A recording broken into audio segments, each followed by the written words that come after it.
വചനത്തിലേക്ക് പോകുന്നതിന് മുമ്പ് കണ്ണടച്ച് ഒരു നമുക്ക് പ്രാർത്ഥിക്കാം. സ്നേഹം നിറഞ്ഞ പിതാവേ യേശുവേ, അതേ കർത്താവേ, അവിടുന്ന് ഞങ്ങളുടെ മധ്യത്തിലുണ്ട്. അതേ കർത്താവേ, അവിടുത്തെ തിരുസാന്നിധ്യത്തിനായിട്ട് ഞങ്ങൾ അങ്ങേ സ്തുതിക്കുന്നു. സർവ്വത്തെ സൃഷ്ടിച്ചവനായ സർവശക്തനായ ദൈവം ഞങ്ങളുടെ മധ്യത്തിലുള്ളത് എത്ര വലിയൊരു ഭാഗ്യപദവി കർത്താവേ. അവിടുന്ന് ഞങ്ങളോട് സംസാരിക്കാൻ പോകുന്ന ഓർത്ത് ഞങ്ങൾ അങ്ങേ സ്തുതിക്കുന്നു. ഞങ്ങളതിനെ സമ്പൂർണ്ണമായിട്ടും താഴ്ത്തുന്ന കർത്താവേ. കർത്താവേ, അവിടുത്തെ ആത്മാവിൻ്റെ അഗ്നിയാൽ ഞങ്ങളെ നിറയ്ക്കണം. അവിടുത്തെ ശബ്ദത്തെ ഞങ്ങൾക്ക് കേൾക്കുമാറാക്കണം.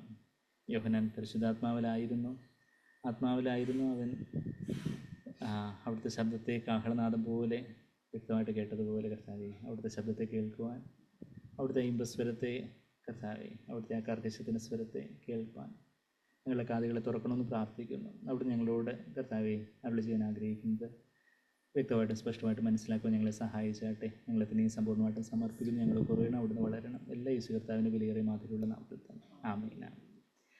ആമീൻ. നമുക്ക് വെളിപാട് പുസ്തകം 3-ാം അധ്യായത്തിൽ ലവോദിക്യ സഭയോട്, മലയാളത്തിൽ ലവോദിക്യ സഭ, വെളിപാട് പുസ്തകം നമ്മളുടെ ബൈബിളിൻ്റെ ഏറ്റവും അവസാനത്തെ പുസ്തകം. നമ്മൾ ചൊവ്വാഴ്ചകളിൽ വെളിപാട് പുസ്തകമാണല്ലോ പഠിച്ചുകൊണ്ടിരിക്കുന്നത്. നമ്മൾ 13-ാം അധ്യായമൊക്കെ തീരാറായി. ഇപ്പം നമ്മൾ 3-ാം അധ്യായത്തിലെ ആ സഭകളോടുള്ള ദൂതിൽ നമ്മൾ പലപ്പോഴും ചിന്തിച്ചിട്ടുള്ള നമുക്കറിയാവുന്ന വാക്യം തന്നെ ലവോദിക്യ സഭ അല്ലെങ്കിൽ ലവോദിസ്യ സഭ. അവിടുത്തെ ആ സഭയോടെ ദൂതനോട് എഴുതുമ്പോൾ കർത്താവ് പറഞ്ഞ 15-ാമത്തെ വാക്യം, ഞാൻ നിൻ്റെ പ്രവൃത്തി അറിയുന്നു, നീ ഉഷ്ണവാനുമല്ല ശീതവാനുമല്ല, ശീതവാനും ഉഷ്ണവാനും ആയിരുന്നുവെങ്കിൽ കൊള്ളാമായിരുന്നു. ഇങ്ങനെ ശീതവാനുമല്ല ഉഷ്ണവാനുമല്ല ശീതോഷ്ണവാനാകിയാൽ നിന്നെ എൻ്റെ വായിൽ നിന്ന് ഉമിണ്ണ് കളയും എന്ന് പറയുന്നൊരു കാര്യം. I wish that you were cold or hot. നമുക്കറിയാം ഇപ്പം ഭയങ്കര ഉഷ്ണമാണെന്നുള്ള കാര്യം നമുക്ക് എല്ലാവർക്കും അറിയാം, വലിയ ചൂടുള്ള സമയമാണ്. എന്നാൽ പരിശുദ്ധാത്മാവിൻ്റെ ഒരു തീ നമ്മളിൽ ദൈവം ആഗ്രഹിക്കുന്ന വണ്ണമുള്ള ഒരു തീ നമ്മുടെ ജീവിതത്തിലുണ്ടോ?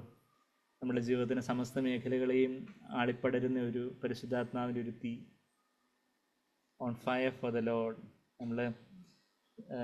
നമ്മൾ പരിശുദ്ധാത്മാവിൻ്റെ ആ തീ എന്നൊക്കെ പറയുമ്പോഴത്തേക്കും ഒരുപക്ഷെ ക്രിസ്തീയ കോളത്തിൽ പരിശുദ്ധാത്മാവിൻ്റെ തീ എന്നൊക്കെ പറയുമ്പോൾ ഇന്ന് ക്രിസ്തീയ ലോകത്ത് ഒത്തിരി ബഹളങ്ങളും മൈക്കൊക്കെ അടിച്ചു പൊട്ടിച്ച് പുൾപ്പിറ്റെല്ലാം ഇളക്കി മറിച്ച് എല്ലാം കൂടെ ഓടി നടന്ന് ചാടിത്തുള്ളി എന്തൊക്കെയോ ബഹളം വെച്ച് എന്തൊക്കെയോ ഭാഷകളെ അനുകരിക്കുന്ന രീതിയിൽ യഥാർത്ഥത്തിൽ അന്യഭാഷയുണ്ട് എന്ന ഒത്തിരി വ്യാജാനുകരണങ്ങളും കാര്യങ്ങളും ഒക്കെ ആയിട്ടുള്ള അങ്ങനെ ഒരു പെന്തിക്കോസ്ത് കരിസ്മാറ്റിക് വൃത്തങ്ങളിലുള്ള ഒരു എക്സ്ട്രീംസാണ് പലപ്പോഴും പരിശുദ്ധാത്മാവിൻ്റെ തീ എന്നൊക്കെ പറയുമ്പം ആൾക്കാരുടെ മനസ്സിൽ പെട്ടെന്ന് വരുന്നതെന്ന് വെച്ചാൽ അതങ്ങ് ആൾക്കാരങ്ങ് കേട്ട് ശീലിച്ചിരിക്കുക.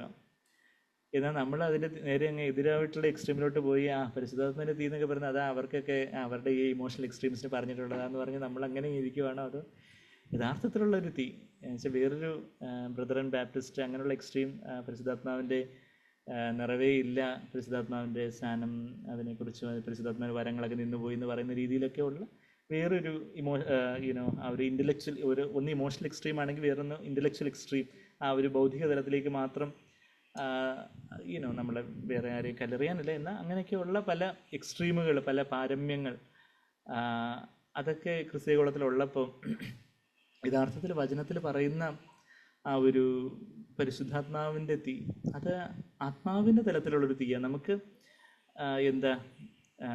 നമ്മളെപ്പോഴും പറയുന്നതുപോലെ ആത്മാവ്, ദേഹി, ദേഹം, ദൈവം തൃത്വമായിരിക്കുന്ന പോലെ God in 3 persons blessed Trinity എന്നൊക്കെ നമ്മളിന്ന് ഇംഗ്ലീഷ് പാട്ടിൽ പാടിയതുപോലെ തൃത്വമായിട്ടുള്ള ദൈവം നമുക്കൊരു തൃത്വം, നമ്മളിലുള്ള ഒരു തൃത്വം എന്ന് പറഞ്ഞാൽ നമ്മളിൽ 3 കാര്യങ്ങളാണ്. നമ്മളെന്ന് പറയുമ്പോൾ ആത്മാവ്, ദേഹി, ദേഹം. 1 തെസ്സലോനിയർ 5-ാം അധ്യായത്തിൻ്റെ 23-ാമത്തെ വാക്യം നമുക്കറിയാം. അപ്പോൾ ആ ഒരു ആത്മാവ്, ദേഹി, ദേഹം നമ്മളിലുള്ള ആ ഒരു 3 കാര്യങ്ങളിൽ നമ്മളുടെ ദേഹത്തിൽ തീ വേണ്ടെന്നുള്ള കാര്യം നമുക്കറിയാം. എന്ന് വെച്ചാൽ ദേഹത്തിലുള്ള തീ ആ ഒരു ഫിസിക്കലായിട്ടുള്ള ഫയറിനെ കുറിച്ചല്ല നമ്മൾ പറയുന്നത്. എന്നാൽ ദേഹിയിലുള്ള ഒരു തീ എന്ന് പറഞ്ഞാൽ എന്താ? ദേഹിയിൽ തന്നെ ഉത്ഭവിക്കുന്ന തരത്തിലുള്ള ഒരു ഇമോഷണൽ തീ എന്ന് പറഞ്ഞാൽ ഒത്തിരി പാട്ടും ബഹളവും ഒക്കെ വെക്കുമ്പോൾ ഒത്തിരി ട്രംപറ്റും കാഹളവും അതുപോലെ ഭയങ്കര ബഹളവും കാര്യങ്ങളും ഒക്കെ വരുമ്പോൾ കീബോർഡിൻ്റെ സൗണ്ട് അതുപോലെയൊക്കെ അങ്ങ് ഇമോഷണലി വിപ്പപ്പ് ചെയ്യാൻ വേണ്ടിയൊക്കെ തരത്തിലൊക്കെ, അല്ലെങ്കിൽ മൈക്കിൻ്റെ സൗണ്ട് അതുപോലെയൊക്കെ ഇതും കാര്യങ്ങളും ഒക്കെ ആയിട്ട് അങ്ങനെയൊക്കെയുള്ള ഒരു തീയുണ്ട്. ദേഹിയിൽ തന്നെ ഉത്ഭവിക്കുന്ന തീ. ചില പരിശുദ്ധാത്മാവിൻ്റെ തീ ആത്മാവിൽ നിന്ന് ദേഹിയിലോട്ടും ദേഹത്തിലോട്ടും ഒക്കെ വരണം, അത് വേറെ കാര്യം. പക്ഷേ ഇത് ദേഹിയിൽ തന്നെ ഉത്ഭവിക്കുന്ന ഒരു സോളിഷ് ഫയർ, അന്യാഗ്നി. നമ്മൾ അതിൻ്റെ ഒരു നമ്മൾ അഗ്നി ഉള്ളവരായിരിക്കണം എന്നുള്ള ആ ഒരു അതിനെക്കുറിച്ച് അല്പം പറയാൻ ഹൃദയത്തിലുള്ളൊരു ഭാരം. അപ്പം ലേവ്യ പുസ്തകത്തിലേക്ക് വരുമ്പോൾ നമ്മൾ യഥാർത്ഥ അന്യാഗ്നിയും അവിടെ പഴയ നിയമത്തിൽ തന്നെ അതിൻ്റെ ഒരു ഉദാഹരണം നമ്മളവിടെ കാണുന്നുണ്ട്. അവിടെ സമാഗമന കൂടാരത്തിൽ അവിടെ ഹനനയാഗത്തെക്കുറിച്ചൊക്കെ പറയുമ്പോൾ ഹനനയാഗത്തെക്കുറിച്ച് അതിൻ്റെ വ്യവസ്ഥകളെക്കുറിച്ചൊക്കെ ആദ്യത്തെ അധ്യായത്തിൽ തന്നെ പറയുന്നുണ്ട്. എന്നാൽ യഥാർത്ഥത്തിൽ ഈ മോശയും അഹരോനും എല്ലാം ഹനനയാഗം അർപ്പിച്ചപ്പോൾ ലേവ്യ പുസ്തകം 9-ാം അധ്യായത്തിൻ്റെ 22-ാമത്തെ വാക്യം, ലാസ്റ്റുള്ള 3 വാക്യങ്ങളാണ് ഞാൻ വായിക്കാൻ പോകുന്നത്. അവിടെ 22-ാമത്തെ വാക്യത്തിൽ, പിന്നെ അഹരോൻ ജനത്തിന് നേരെ കൈ ഉയർത്തി അവരെ ആശീർവദിച്ചു, പാപയാഗവും ഹോമയാഗം എന്ന് പറഞ്ഞാൽ ഈ ഹനനയാഗം അല്ലെങ്കിൽ ബേൺഡ് ഓഫറിങ്, സമാധാനയാഗവും അർപ്പിച്ചിട്ട് അവൻ ഇറങ്ങിപ്പോന്നു. മോശെ അഹരോന് സമാഗമന കൂടാരത്തിൽ കടന്നിട്ട് പുറത്തു വന്ന് ജനത്തെ ആശീർവദിച്ചു. അപ്പോൾ യഹോവയുടെ തേജസ് സകല ജനത്തിനും പ്രത്യക്ഷമായി. യഹോവയുടെ സന്നിധിയിൽ നിന്ന് എന്ത് പുറപ്പെട്ടു? തീ പുറപ്പെട്ടു. ദൈവത്തിൻ്റെ സന്നിധിയിൽ നിന്ന് പുറപ്പെട്ട ഒരു തീ. ലേവ്യ 9-24 വാക്യം ഞാനിപ്പം വായിച്ച്. യഹോവയുടെ സന്നിധിയിൽ നിന്ന് തീ പുറപ്പെട്ടു, യാഗപീഠത്തിന്മേലുള്ള ഹോമയാഗവും മേധസ്സും ദഹിപ്പിച്ചു. ജനമെല്ലാം അത് കണ്ടപ്പോൾ ആർത്ത് സാഷ്ടാംഗം വീണു എന്നുള്ളൊരു കാര്യം നമ്മളവിടെ വായിക്കുന്നുണ്ട്. അവിടെ ദൈവത്തിൽ നിന്നുള്ളൊരു തീ, പരിശുദ്ധാത്മാവിൻ്റെ ഒരു തീക്ഷ്ണതയുടെ ഒരു തീ, സ്നേഹത്തിൻ്റെ ഒരു തീ. ഇപ്പം ഇന്ന് പരിശുദ്ധാത്മാവിൻ്റെ തീ എന്നൊക്കെ പറഞ്ഞ് അഗ്നി അഭിഷേകം, ഫയർ കോൺഫറൻസ്, പവർ കോൺഫറൻസ് എന്നൊക്കെ പറഞ്ഞുള്ള പല കോൺഫറൻസുകളും.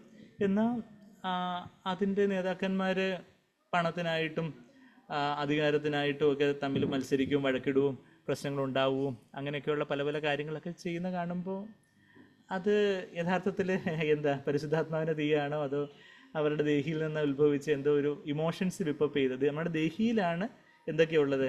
നമ്മുടെ തോട്ട്സ്, ചിന്തകൾ, വികാരങ്ങൾ, ഇമോഷൻസ്, പിന്നെന്താ തീരുമാനങ്ങൾ, ഡിസിഷൻസ് ഉള്ളത്. അപ്പോൾ നമ്മളുടെ ഇമോഷൻസ് ദേഹിയിലുള്ള ഒരു ഘടകം. അത് പിശാച് സൃഷ്ടിച്ചല്ല, ദൈവം തന്നെ നമുക്ക് തന്നത് ഇമോഷൻസ്. ആ ഇമോഷൻസ് പരിശുദ്ധാത്മാവിൻ്റെ കൺട്രോളിലേക്ക് ആയിരിക്കണം. എന്നാൽ നമ്മളുടെ സ്വയത്തിൽ നിന്ന് തന്നെ, നമ്മുടെ സ്വയജീവനാകുന്ന ആ തിരശ്ശീലിൽ നിന്ന് തന്നെ വിശുദ്ധ സ്ഥലമാകുന്ന ആ പ്രാണനിൽ ഉള്ള അല്ലെങ്കിൽ ദേഹിയിലുള്ള ഈ ഇമോഷൻസിന് എന്തെങ്കിലുമൊക്കെ സൗണ്ടും ബാക്കി പല പല കാര്യങ്ങളും, ദൈവം അത് നിങ്ങളിങ്ങനെ വിളിക്കുന്നു, അവിടെ ഒരു വിളി, നിങ്ങൾക്കൊരു ദൈവവിളിയുണ്ട്, പ്രവചനം വരുന്നു, ദൈവം അരുളി ചെയ്യുന്നു എന്നൊക്കെ പറയുമ്പോഴത്തേക്ക് ആൾക്കാരൊക്കെ പേടിച്ചു. അപ്പോഴത്തേക്കും പുൾപ്പറ്റിലിരുന്ന ഈ അടുത്തൊരു ഫാമിലി കൗൺസിലിങ്ങിനായിട്ട് വന്നപ്പോൾ അങ്ങനെ അവർ ഇതുപോലുള്ളൊരു കൂട്ടത്തിൽ പോകുന്ന ഒരു അമ്മയും മോളും. അപ്പം ഇങ്ങനെ ഇടയ്ക്ക് ഇങ്ങനെ പാസ്റ്റർ പെട്ടെന്ന് അങ്ങ് ഇറങ്ങി വരും, എന്തിനു പറഞ്ഞാൽ കോൺഗ്രിഗേഷൻ്റെ ഉള്ളിൽ അവിടത്തേക്ക് ഇറങ്ങി വരും. അപ്പോഴത്തേക്ക് എല്ലാവരും അയ്യോ ദൈവത്തിൻ്റെ എന്തോ ഇറങ്ങി വന്നു. അപ്പോഴത്തേക്ക് ആ ഒരു ഭയഭക്തിയോ ദൈവം വന്ന് എന്തോ അരുളി ചെയ്യുന്നു, തലയെ പിടിച്ച് കുലുക്കി വീഴ്ത്തുന്നു, ഉന്തി വീഴ്ത്തുന്നു, ഊതി വീഴ്ത്തുന്നു. അതുപോലൊക്കെയുള്ള പല കോപ്രായങ്ങളും പ്രഹസനങ്ങളും. അത് പ്രഹസനങ്ങളാണ്, കോപ്രായങ്ങളാണെന്ന് അത് പച്ചയ്ക്ക് പറയാൻ നമുക്ക് യാതൊരു മടിയില്ല. എന്ന് വെച്ചാൽ നമ്മളത് വിവേചിക്കുകയാണ്. നമ്മൾ നീതിയോടെ വിധിക്കാൻ ആരാ പറഞ്ഞിട്ടുള്ളത്? കർത്താവിനെ പറഞ്ഞിട്ടുണ്ട്. വിധിക്കരുത് എന്ന് മത്തായി 7:1 പറഞ്ഞ അതേ കർത്താവ് തന്നെ യോഹന്നാൻ 7:24 എന്താ പറഞ്ഞേ? കാഴ്ചപ്രകാരം വിധിക്കരുത്, പിന്നെ നീതിയോടെ വിധിക്കണം. നീതിയോടെ നമ്മൾ വിധിച്ചില്ലെങ്കിൽ അത് നമ്മൾ കർത്താവിൻ്റെ കൽപ്പന അനുസരിക്കാതിരിക്കുക. അപ്പോൾ നമ്മൾ അത് നീതിയോടെ വിധിക്കണം. എന്നുവെച്ചാൽ ദൈവവചനപ്രകാരം ഉന്തിത്തള്ളി ഇടുന്നത് എന്താണ്? ഇപ്പം നമ്മളിവിടെ ലിവർ 10 വിരലുണ്ട്, ലിവർ 9 വിരൽ വെച്ചുകൊണ്ട് ലൂക്കോസ് 9 പോകുമ്പോൾ ഉന്തിത്തള്ളി ഇടുന്നത് ഏത് ആത്മാവാന്നുള്ള കാര്യം നമ്മൾ സാഗ്ബറിയിൽ നിന്ന് വളരെ വ്യക്തമായിട്ട് വർഷങ്ങളായിട്ട് കേട്ടിട്ടുണ്ട്. ലൂക്കോസിന് സുവിശേഷം 9-ാം അധ്യായത്തിൽ അവിടെ അതിൻ്റെ 41-42, ലൂക്കോസ് 9:41-42, അതിന് യേശു അവിശ്വാസവും കോട്ടവുമുള്ള തലമുറ എത്രത്തോളം ഞാൻ നിങ്ങളോടുകൂടി ഇരുന്ന് നിങ്ങളെ സഹിക്കും, നിൻ്റെ മകനെ ഇവിടെ കൊണ്ടുവരിക. അപ്പം ഭൂതം ബാധിച്ച ഒരു പയ്യനെ കൊണ്ടുവരും അപ്പൻ. അപ്പം 42-ാമത്തെ വാക്യത്തിൽ ആരാ ഉന്തിത്തള്ളിയിട്ടേ നമുക്ക് അവിടെ കാണാം. അവൻ വരുമ്പോൾ തന്നെ ഭൂതം അവനെ തള്ളിയിട്ടു, പിടിപ്പിച്ചു. യേശു അശുദ്ധാത്മാവിനെ ശാസിച്ച ബാലനെ സൗഖ്യമാക്കി അപ്പനെ ഏൽപ്പിച്ചു. എന്നാൽ ആ ഉന്തിത്തള്ളിയിട്ട പയ്യനെ യേശു കർത്താവ് എഴുന്നേൽപ്പിച്ച് സൗഖ്യമാക്കി അവൻ അപ്പന് കൊടുക്കുക ചെയ്യുന്നത്. ഇന്ന് അതിൻ്റെ ഓപ്പോസിറ്റായിട്ട് ക്രൈസ്റ്റ് ചെയ്തതിന് ഓപ്പോസിറ്റായിട്ടുള്ളതാണ് ആൻറ്റി ക്രൈസ്റ്റ് അല്ലെങ്കിൽ എതിർ ക്രിസ്തുവിൻ്റെ ആത്മാവെന്നുള്ളൊരു കാര്യമൊക്കെ നമുക്കറിയാം. അപ്പോൾ ആ ഒരു ഞാനിപ്പം തിരിച്ച് നമ്മൾ ലേവ്യർ 9:24 നമ്മൾ വായിച്ചു. അതിൻ്റെ തൊട്ടടുത്ത വാക്യത്തിൽ അവിടെ ഒരു തീയെക്കുറിച്ചാണ് നമ്മൾ വായിക്കുന്നത്. അവിടെയും ദൈവത്തിൻ്റെ തീ വന്ന് ഇറങ്ങി. പക്ഷേ ആരെ ദഹിപ്പിക്കാനെന്ന് ചോദിച്ചാൽ അന്യാഗ്നി അർപ്പിച്ച അഹരോൻ്റെ 2 പുത്രന്മാരെ ദഹിപ്പിക്കാനാണെന്നുള്ള കാര്യമാണ് നമ്മളവിടെ ലേവ്യർ 10-ാം അധ്യായത്തിൻ്റെ 1-ാമത്തെ വാക്യം, അതായത് ലേവ്യർ 9:24 നമ്മൾ വായിച്ചതിൻ്റെ തൊട്ടടുത്ത വാക്യം. അനന്തരം അഹരോൻ്റെ പുത്രന്മാരായ നാദാബും അബീഹുവും ഓരോ ധൂപകലശം എടുത്ത് അതിൽ തീയിട്ട് അവരായിട്ട് തന്നെ ഒരു തീ ഉണ്ടാക്കിയിട്ട് ദൈവം മോശയും അഹരോനെ മാത്രമല്ല അനുഗ്രഹിച്ചത്, ഞങ്ങളും സ്വർഗത്തിൽ നിന്ന് തീ കൊണ്ടുവന്നു എന്ന വണ്ണം ഉള്ളൊരു അനുകരണം, ഒരു വ്യാജാനുകരണം. പരിശുദ്ധാത്മാവിൻ്റെ തീയാണെന്ന് പറഞ്ഞുകൊണ്ടുള്ള ഒരു ഇമോഷണൽ വിപ്പിംഗ് അപ്പ് കാര്യങ്ങൾ കൊണ്ടുവന്നു. അത് ഇമോഷണൽ വിപ്പിംഗ് എന്ന് പറഞ്ഞാൽ വൈകാരികമായുള്ള ഒരു ഇളക്കപ്പെരുപ്പം. അപ്പോൾ ഓരോ ധൂപകലശം എടുത്ത് അതിൽ തീയിട്ട് അവരായിട്ട് തന്നെ തീയെടുത്ത് അതിന്മേൽ ധൂപവർഗവും ഇട്ടു. ഇങ്ങനെ തങ്ങളോട് കൽപ്പിച്ചതല്ലാതെ അന്യാഗ്നി, ഫോൾസ് ഫയർ, സ്ട്രേഞ്ച് ഫയർ യഹോവയുടെ സന്നിധിയിൽ കൊണ്ടുവന്നു. ഉടനെ യഹോവയുടെ സന്നിധിയിൽ നിന്ന് പിന്നെയും തീ പുറപ്പെട്ടു. അത് എന്തിനു വേണ്ടിയാ? അവർ ദഹിപ്പിച്ച് കളഞ്ഞു, അവർ യഹോവയുടെ സന്നിധിയിൽ മരിച്ചുപോയി എന്നുള്ളൊരു കാര്യം. അത് ദൈവത്തിൻ്റെ ന്യായവിധി. അതായത് നമ്മളായിട്ട് തന്നെ എന്തോ ഒരു ഇമോഷൻ സ്റ്ററിങ്, അപ്പം അതിന് വേണ്ടി കുറച്ച് ശബ്ദം ഇങ്ങനെ ചിലരൊക്കെ ഇങ്ങനെ പിതാവേ ദൈവത്തിൻ്റെ കർത്താവിൻ്റെ കൃപ വ്യാപരിക്കുന്നു എന്നൊക്കെ പറഞ്ഞ് ഈ വിറയ്ക്കലൊക്കെ ഉണ്ടാക്കുന്നതൊക്കെ ഇതൊക്കെ ഒരു വ്യാജമായിട്ടുള്ള അനുകരണങ്ങൾ. ഇങ്ങനെ പാർക്കിൻസോൺസ് രോഗമുണ്ടോ ഇവർ ഇത്രയ്ക്ക് വിറയ്ക്കാൻ തൊക്കെ ഉണ്ട് എന്താ. ബാക്കിയുള്ളവർ സാധാരണ അവർ വീട്ടിലും ഭാര്യയെ എനിക്ക് കുറച്ച് ചായ കൊണ്ടുവരൂ എന്നല്ലല്ലോ അവർ പറയുന്നത്, അവർ ചായ കൊണ്ടുവരാനല്ലേ പറയുന്നത്. അപ്പോൾ വെച്ചാൽ ഈ ദൈവത്തോട് സംസാരിക്കുമ്പോൾ പെട്ടെന്ന് ഇവർ വിറയലും കർത്താവിൻ്റെ വലിയ ശബ്ദം ഇറങ്ങി വന്നു അങ്ങനെയൊക്കെയുള്ള അതൊക്കെ വ്യാജാഗ്നി. അതൊക്കെ അവിടെ നമ്മുടെ ഏലിയാവ് ബാലിൻ്റെ പ്രവാചകന്മാരെ പരിഹസിച്ചതുപോലെ നമ്മളും അത് പച്ചയ്ക്ക് പറയുന്നതിൻ്റെ കാരണം എന്താ? നമ്മളുടെ ദൈവം അഗ്നിയാൽ ഉത്തരവരുളുന്നൊരു ദൈവമാണ്. നമ്മൾ ആ ഏലിയാവിൻ്റെ കാര്യം പറഞ്ഞപ്പം 1 രാജാക്കന്മാരിലേക്ക് നമുക്കൊന്ന് പെട്ടെന്ന് വരാം. 1 രാജാക്കന്മാർ 18-ാം അധ്യായത്തിൽ അവിടെ കർമ്മേൽ പർവ്വതത്തിൽ ദൈവം അഗ്നിയിൽ ആൻസർ ചെയ്തു. യഥാർത്ഥത്തിലുള്ളൊരു ദൈവത്തിൻ്റെ അഗ്നി ദൈവത്തിൻ്റെ ഒരു അംഗീകാരത്തിന് അടയാളമായിട്ട് നമ്മൾ തിരുവചനത്തിലുടനീളം കാണുന്നുണ്ട്. കയീൻ്റെയും ഹാബേലിൻ്റെയും യാഗത്തെക്കുറിച്ച് നമ്മൾ ഉൽപ്പത്തി 4-ാം അധ്യായത്തിൽ വായിക്കുമ്പോൾ അവിടെ അഗ്നി എന്നുള്ളൊരു വാക്ക് നമ്മൾ കാണുന്നില്ല. എങ്കിൽ പോലും കയീന് ഹാബേലിൻ്റെ യാഗം ദൈവം അംഗീകരിച്ചു എന്നുള്ളത് പ്രകടമായിട്ട് എന്തോ ഒരു തെളിവുണ്ടായിരുന്നു. അപ്പം ഒരുപക്ഷെ അഗ്നി ആയിരിക്കാം അവിടെ. അത് വ്യക്തമായിട്ട് ഉൽപ്പത്തി 4-ൽ എഴുതിയിട്ടില്ലെങ്കിൽ പോലും അങ്ങനെ ഒരു കാര്യമാണ് നമ്മളവിടെ മനസ്സിലാക്കുന്നത്.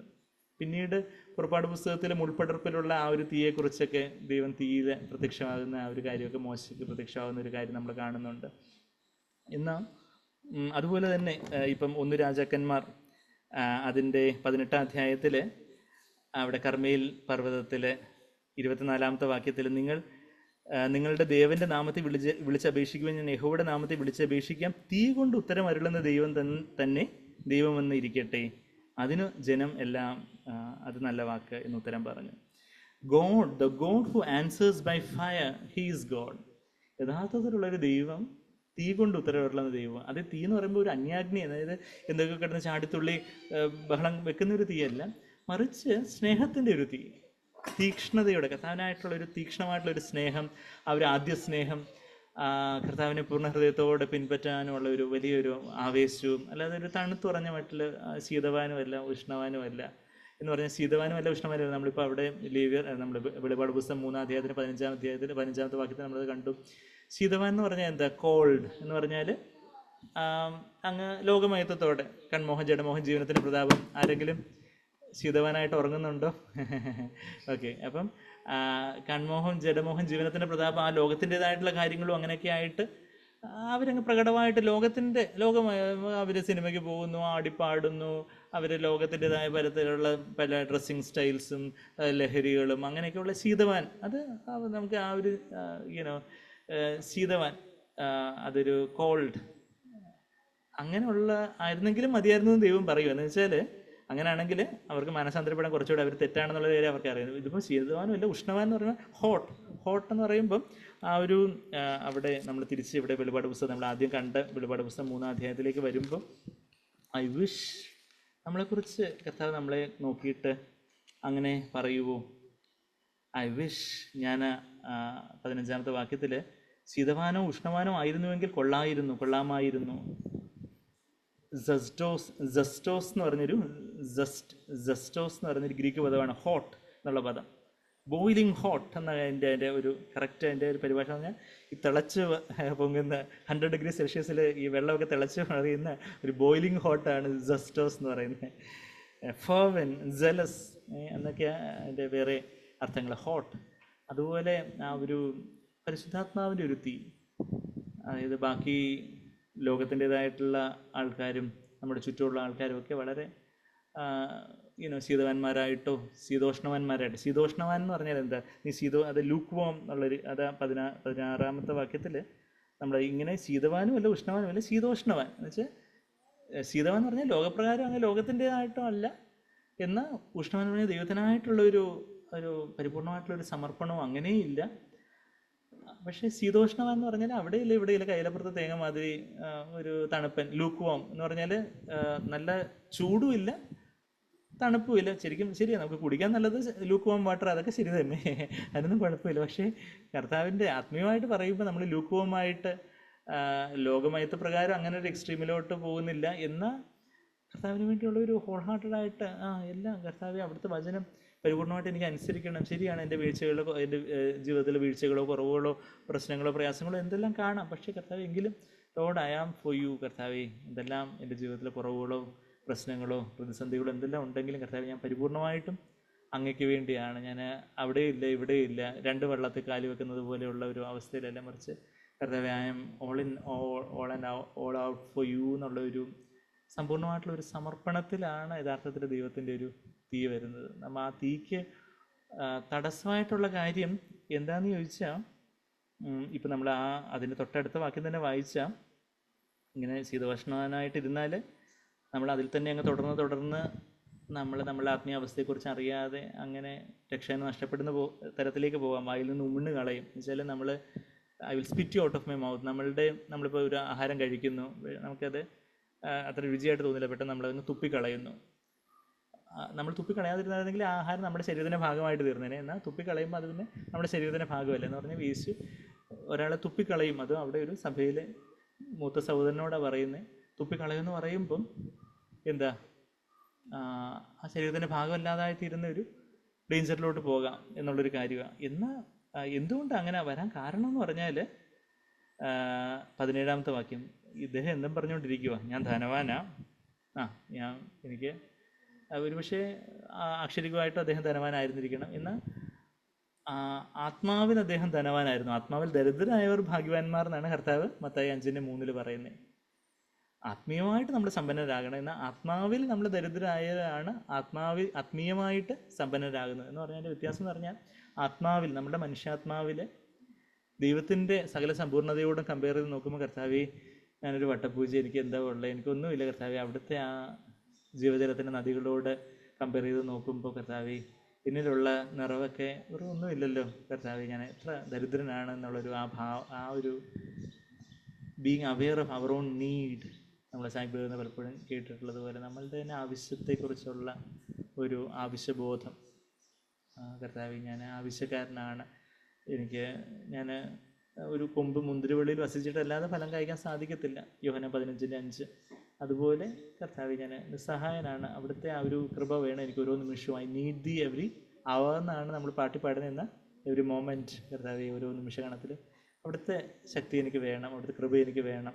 എന്നാൽ അതിൻ്റെ ഓപ്പോസിറ്റ് ആയിരുന്നു ഇദ്ദേഹത്തിൻ്റെ ഡയഗ്നോസിസ്. എന്താ, ഞാൻ ധനവാനാണ്, എനിക്ക് കാര്യങ്ങളെല്ലാം ഞാൻ ആത്മീയമായിട്ട് ഞാൻ വലിയ ആളാണ്, ഞാൻ സമ്പന്നനായിരിക്കുന്നു, എനിക്ക് ഇത് ഒന്നിനും കുറവില്ല. അതാ പറയുന്നത്, എനിക്കൊന്നിനും മുട്ടില്ല, എനിക്കൊന്നിനും മുട്ടില്ല. I have need of nothing. അത് എത്ര വലിയൊരു ഡേഞ്ചറസ് ആയിട്ടുള്ളൊരു സ്റ്റേറ്റ്മെൻറ്റാണ്. നമ്മൾ അക്ഷരികമായിട്ടത് പറയത്തില്ലായിരിക്കും, പക്ഷേ നമ്മളിൽ ആത്മീയമായിട്ടുള്ളൊരു വരൾച്ച, നമ്മളിൽ ആത്മീയമായിട്ടുള്ളൊരു തീക്ഷ്ണത കുറവ് വരുന്നതിൻ്റെ കാരണം എന്താ, നമ്മളുടെ ജഡം, നമ്മുടെ സ്വയം, നമ്മുടെ എനിക്കൊന്നിനും മുട്ടില്ല, എനിക്കൊന്നിനും കുറവില്ല, ഞാനെല്ലാം കൊണ്ടും തികഞ്ഞവനാ എന്നുള്ളൊരു അതൊരു നമ്മൾ അറിഞ്ഞോ അറിയാതെയോ ചിലപ്പോൾ അത് വെളിപ്പെടുന്നത് നമ്മളുടെ സംസാരത്തിലായിരിക്കും, നമ്മളുടെ ദേഷ്യത്തിലായിരിക്കും, നമ്മളുടെ പരാതിയിലും പെറുവെറുപ്പിലും മറ്റുള്ളവരെ വിധിച്ചു തള്ളുന്ന തരത്തിലുള്ള മനോഭാവം, ചിലപ്പോൾ നമ്മളുടെ ആകുല ചിന്തകൾ, അതൊക്കെ അതിൻ്റെ പ്രതിഫലനങ്ങളായിട്ട് വരുന്ന കാര്യങ്ങൾ. നമ്മളുടെ നാവിനെ നമുക്ക് നിയന്ത്രിക്കാൻ പറ്റുന്നില്ല, കണ്ണിനെ നിയന്ത്രിക്കാൻ പറ്റുന്നില്ല, നമുക്ക് നമ്മളങ്ങ് ഒരു സമാധാനം ഇല്ലാതെ അങ്ങ് സ്വസ്ഥതയില്ലാതിരിക്കുന്നൊരനുഭവം.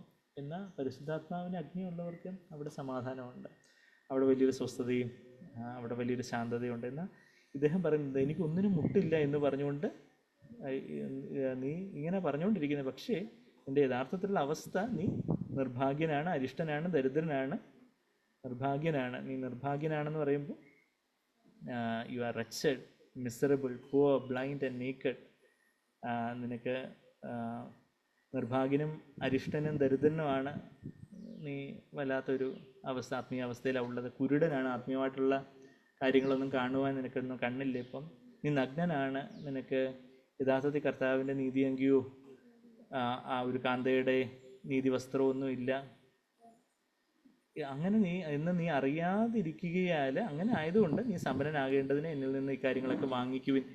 അതിൻ്റെ ആ ഡയഗ്നോസിസിനൊത്തവണ്ണമുള്ള ട്രീറ്റ്മെൻറ്റ് പറയുന്നുണ്ട്. പനിയുണ്ട്, പാരസെറ്റമോൾ, ഇൻഫെക്ഷനുണ്ട്, ആൻറ്റിബയോട്ടിക് എന്ന് പറയുന്നത് പോലെ നിർഭാഗ്യനും, അവിടെ 3 കാര്യങ്ങൾ ഒരുമിച്ച് ചിന്തിക്കുകയാണെങ്കിൽ നിർഭാഗ്യനും അരിഷ്ടനും ദരിദ്രനും ആയതുകൊണ്ട് 18ാമത്തെ വാക്യത്തിൽ എന്ത് വാങ്ങിക്കണം? നീ തീയിൽ ഊതിക്കഴിച്ച പൊന്ന് വാങ്ങിക്കണം. നീ സമ്പന്നനാകേണ്ടതിന്, നീ യഥാർത്ഥത്തിൽ ആത്മീയമായിട്ട് സമ്പന്നനാകേണ്ടതിനായിട്ട് തീയിൽ ഊതിക്കഴിച്ച പൊന്ന്, അത് പരിശുദ്ധാത്മാവ് നമ്മളിൽ തരുന്ന എരിയുന്ന തീ സമമാ ദിവ്യജീവൻ, നമ്മൾ പാടിയ ഒരു പാട്ട് പോലെ ആ ദിവ്യജീവൻ, പരിശുദ്ധാത്മാവിൻ്റെ ജീവൻ, എരിയുന്ന തീ പോലെയുള്ള പരിശുദ്ധാത്മാവിൻ്റെ ആ ഒരു തീക്ഷ്ണത, എപ്പോഴും കർത്താവിനെ പൂർണ്ണഹൃദയത്തോടെ സ്നേഹിക്കുന്ന, കർത്താവിനെ അനുസരിക്കുന്ന, കർത്താവിനെ കാതോർക്കുന്ന, മറ്റുള്ളവരെ അതുപോലെ ഉറ്റ സ്നേഹിക്കുന്ന, കർത്താവ് നമ്മളെ സ്നേഹിച്ചതുപോലെ മറ്റുള്ളവരെ സ്നേഹിക്കുന്ന, സഹോദരങ്ങളെ സ്നേഹിക്കുന്ന, ശത്രുക്കളെ പോലും സ്നേഹിക്കുന്ന ആ ഒരു തീ, ദിവ്യജീവൻ്റെ തീ, അത് ആ ഡിവൈൻ നേച്ചർ, ദിവ്യജീവൻ, പരിശുദ്ധാത്മാവിൻ്റെ തീയിൽ ഊതിക്കഴിച്ച ഒരു ദിവ്യജീവനുണ്ട്. പരിശുദ്ധാത്മാവ് നമുക്ക് തരുന്ന ആ ജീവൻ, സമൃദ്ധമായ ജീവൻ തരാനാണ് കർത്താവ് വന്നിരിക്കുന്നത്. യോഹന്നാൻ 10:10 പറയുമ്പോൾ ഈ ഒരു കർത്താവിൻ്റെ സ്വഭാവം, ആ ജീവൻ, കർത്താവിനെ അറിയുന്ന, കർത്താവിൻ്റെ സ്വഭാവം, കർത്താവിനെ അറിയുന്നതാണ് നിത്യജീവൻ. 17:3 യോഹന്നാൻ 17:3 പറയുന്നുണ്ട്. കർത്താവിനെ അറിയുന്നതിലൂടെ നമുക്ക് ലഭിക്കുന്ന ആ പരിശുദ്ധാത്മാവ് തരുന്ന ആ ഒരു യേശുവിൻ്റെ സ്വഭാവം, കൃപയും സത്യം നിറഞ്ഞവനായ കർത്താവിൻ്റെ ദിവ്യ സ്വഭാവം, ഡിവൈൻ നേച്ചർ, അതാണ് നമുക്ക് വേണ്ടത്. അത് പരിശുദ്ധാത്മാവിനാണ് തരാൻ പറ്റുന്നത്. പരിശുദ്ധാത്മാവിനാണ് ആ തീയിൽ ഊതിക്കഴിച്ച പൊന്ന്.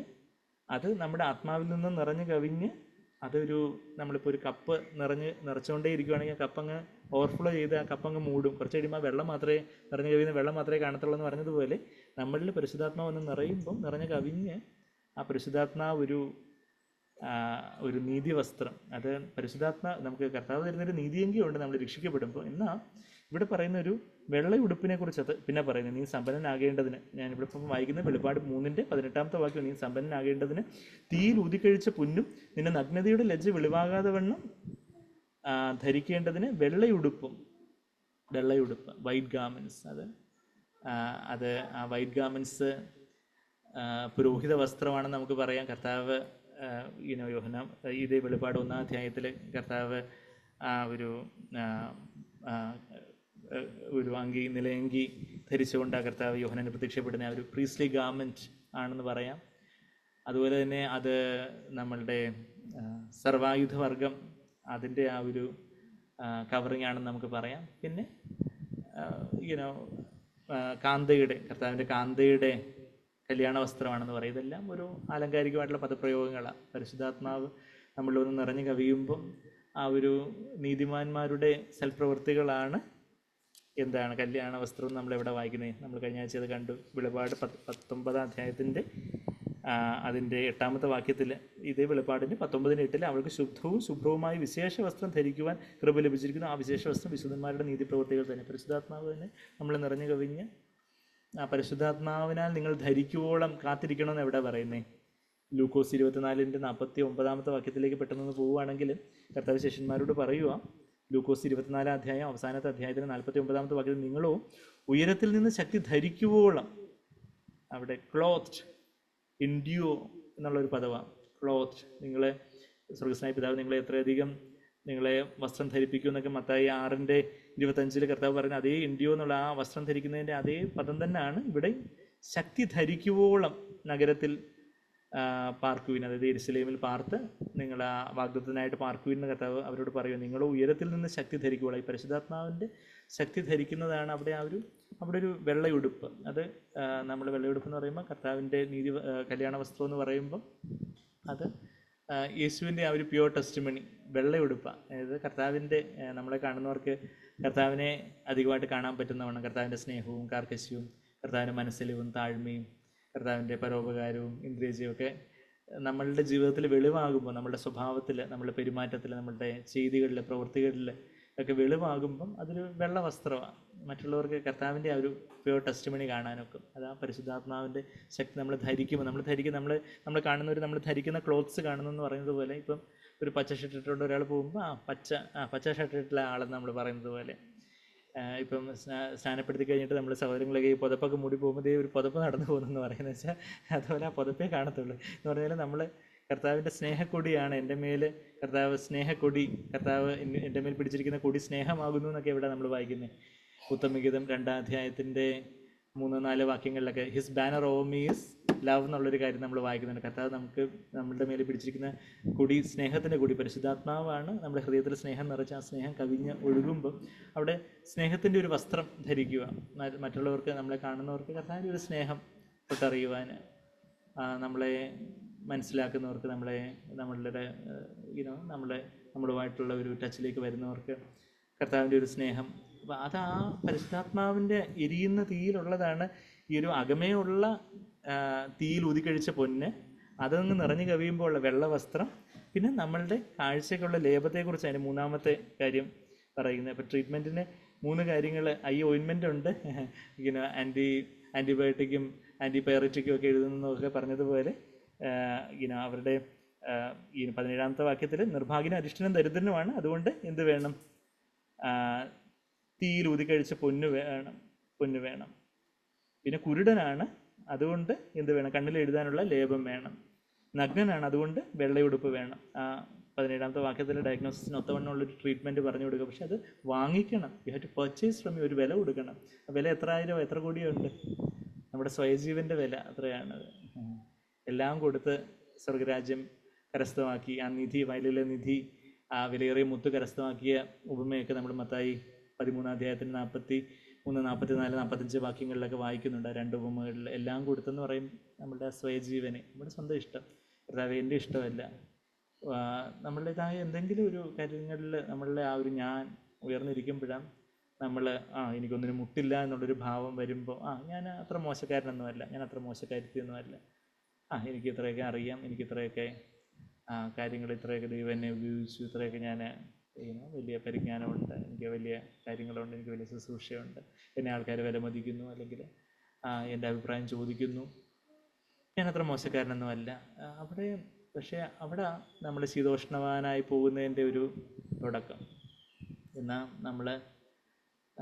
നമ്മൾ വാങ്ങിക്കാൻ തുടങ്ങുകയാണെങ്കിൽ സ്വയജീവൻ്റെ വില കൊടുക്കുന്നു. കർത്താവേ, എന്നെ തന്നെ സമ്പൂർണ്ണമായിട്ടും എനിക്കുള്ളതെല്ലാം അങ്ങേക്ക് കർത്താവേ, ഞാനൊരു വട്ടപൂജയായിട്ട് എന്നെ തന്നെ ഒന്ന് താഴ്ത്തുന്നു എന്ന് പറഞ്ഞ് നമ്മൾ തന്നെ സമ്പൂർണ്ണമായിട്ടും താഴ്ത്തുമ്പോൾ അവിടെ പരിശുദ്ധാത്മ നമ്മളിൽ ഇറങ്ങി അവിടെ ആ ഒരു തീയിൽ ഊതി കഴിച്ചൊരു പൊന്ന്, നമ്മളുടെ ആത്മാവിൽ പരിശുദ്ധാത്മാവിൻ്റെ ജീവൻ തരുന്ന ആ ഒരു ദിവ്യ സ്വഭാവം, ഏതൊരു ഇൻഡിസ്ട്രക്റ്റബിൾ ലൈഫ് എന്നാണ് ആ ദിവ്യ സ്വഭാവത്തെക്കുറിച്ച് എബ്രായ ലേഖനത്തിൽ 7-ാം അധ്യായത്തിൽ ഉള്ള ഒരു വാക്യം നമുക്ക് പലർക്കും പരിചയം ഉണ്ടായിരിക്കും. എബ്രായ ലേഖനത്തിലേക്ക് ഒന്ന് പോവുകയാണെങ്കിൽ അവിടെ 7-ാം അധ്യായത്തിൽ എന്താ നമ്മൾ വായിക്കുന്നത്? അവിടെ indestructible life according to the power, 7:16, എബ്രായർ 7:16 ജഡസംബന്ധമായ കൽപ്പനയുടെ പ്രമാണത്താലല്ല, അഴിഞ്ഞു പോകാത്ത ജീവൻ്റെ ശക്തിയാൽ ഉളവായ വേറെ, അതായത് ലേവ്യരുടെ പുരോഹിതം ജഡസംബന്ധമായ കൽപ്പനയായിരുന്നു, ശരീരപ്രകാരമായിട്ടുള്ള പല റിക്വയർമെൻറ്റ്സ് ഒക്കെ ആയിരുന്നു അവർക്ക് വേണ്ടുന്നത്. എന്നാൽ കർത്താവിൻ്റെ പൗരോഹിത്യം മെൽക്കിസദേക്കിൻ്റെ അതിലും ഉന്നതമായിട്ടുള്ളൊരു പൗരോഹിത്യമാണ്. അത് അഴിഞ്ഞു പോകാത്ത ജീവൻ്റെ ശക്തിയാൽ ഉളവായ വേറെ ഒരു പുരോഹിതനാണ് എന്നുള്ള കാര്യം. അത് indestructible, power of N indestructible life. എത്രയൊക്കെ പ്രതിസന്ധികളോ പ്രശ്നങ്ങളോ, ചിലപ്പോൾ നമ്മൾ പഴി ദുഷി നിന്നാഞ്ഞിരിക്കങ്ങളിൽ എന്നെ സുഗന്ധമായി മാറ്റിടണേ നമ്മൾ ആ പാട്ടിൽ പാടുന്ന പോലെ, പഴിയാകും, ദുഷിയാകും, നിന്നയാകും, അല്ലെങ്കിൽ ചിലപ്പം ഈ ലോകത്തിന് അംഗീകാരമായിരിക്കും, ചിലപ്പോൾ ആത്മീയ ലോകത്തിന് അംഗീകാരമായിരിക്കും, നമ്മളെ അങ്ങ് എല്ലാവരും വളരെ വിലമതിക്കുന്നു.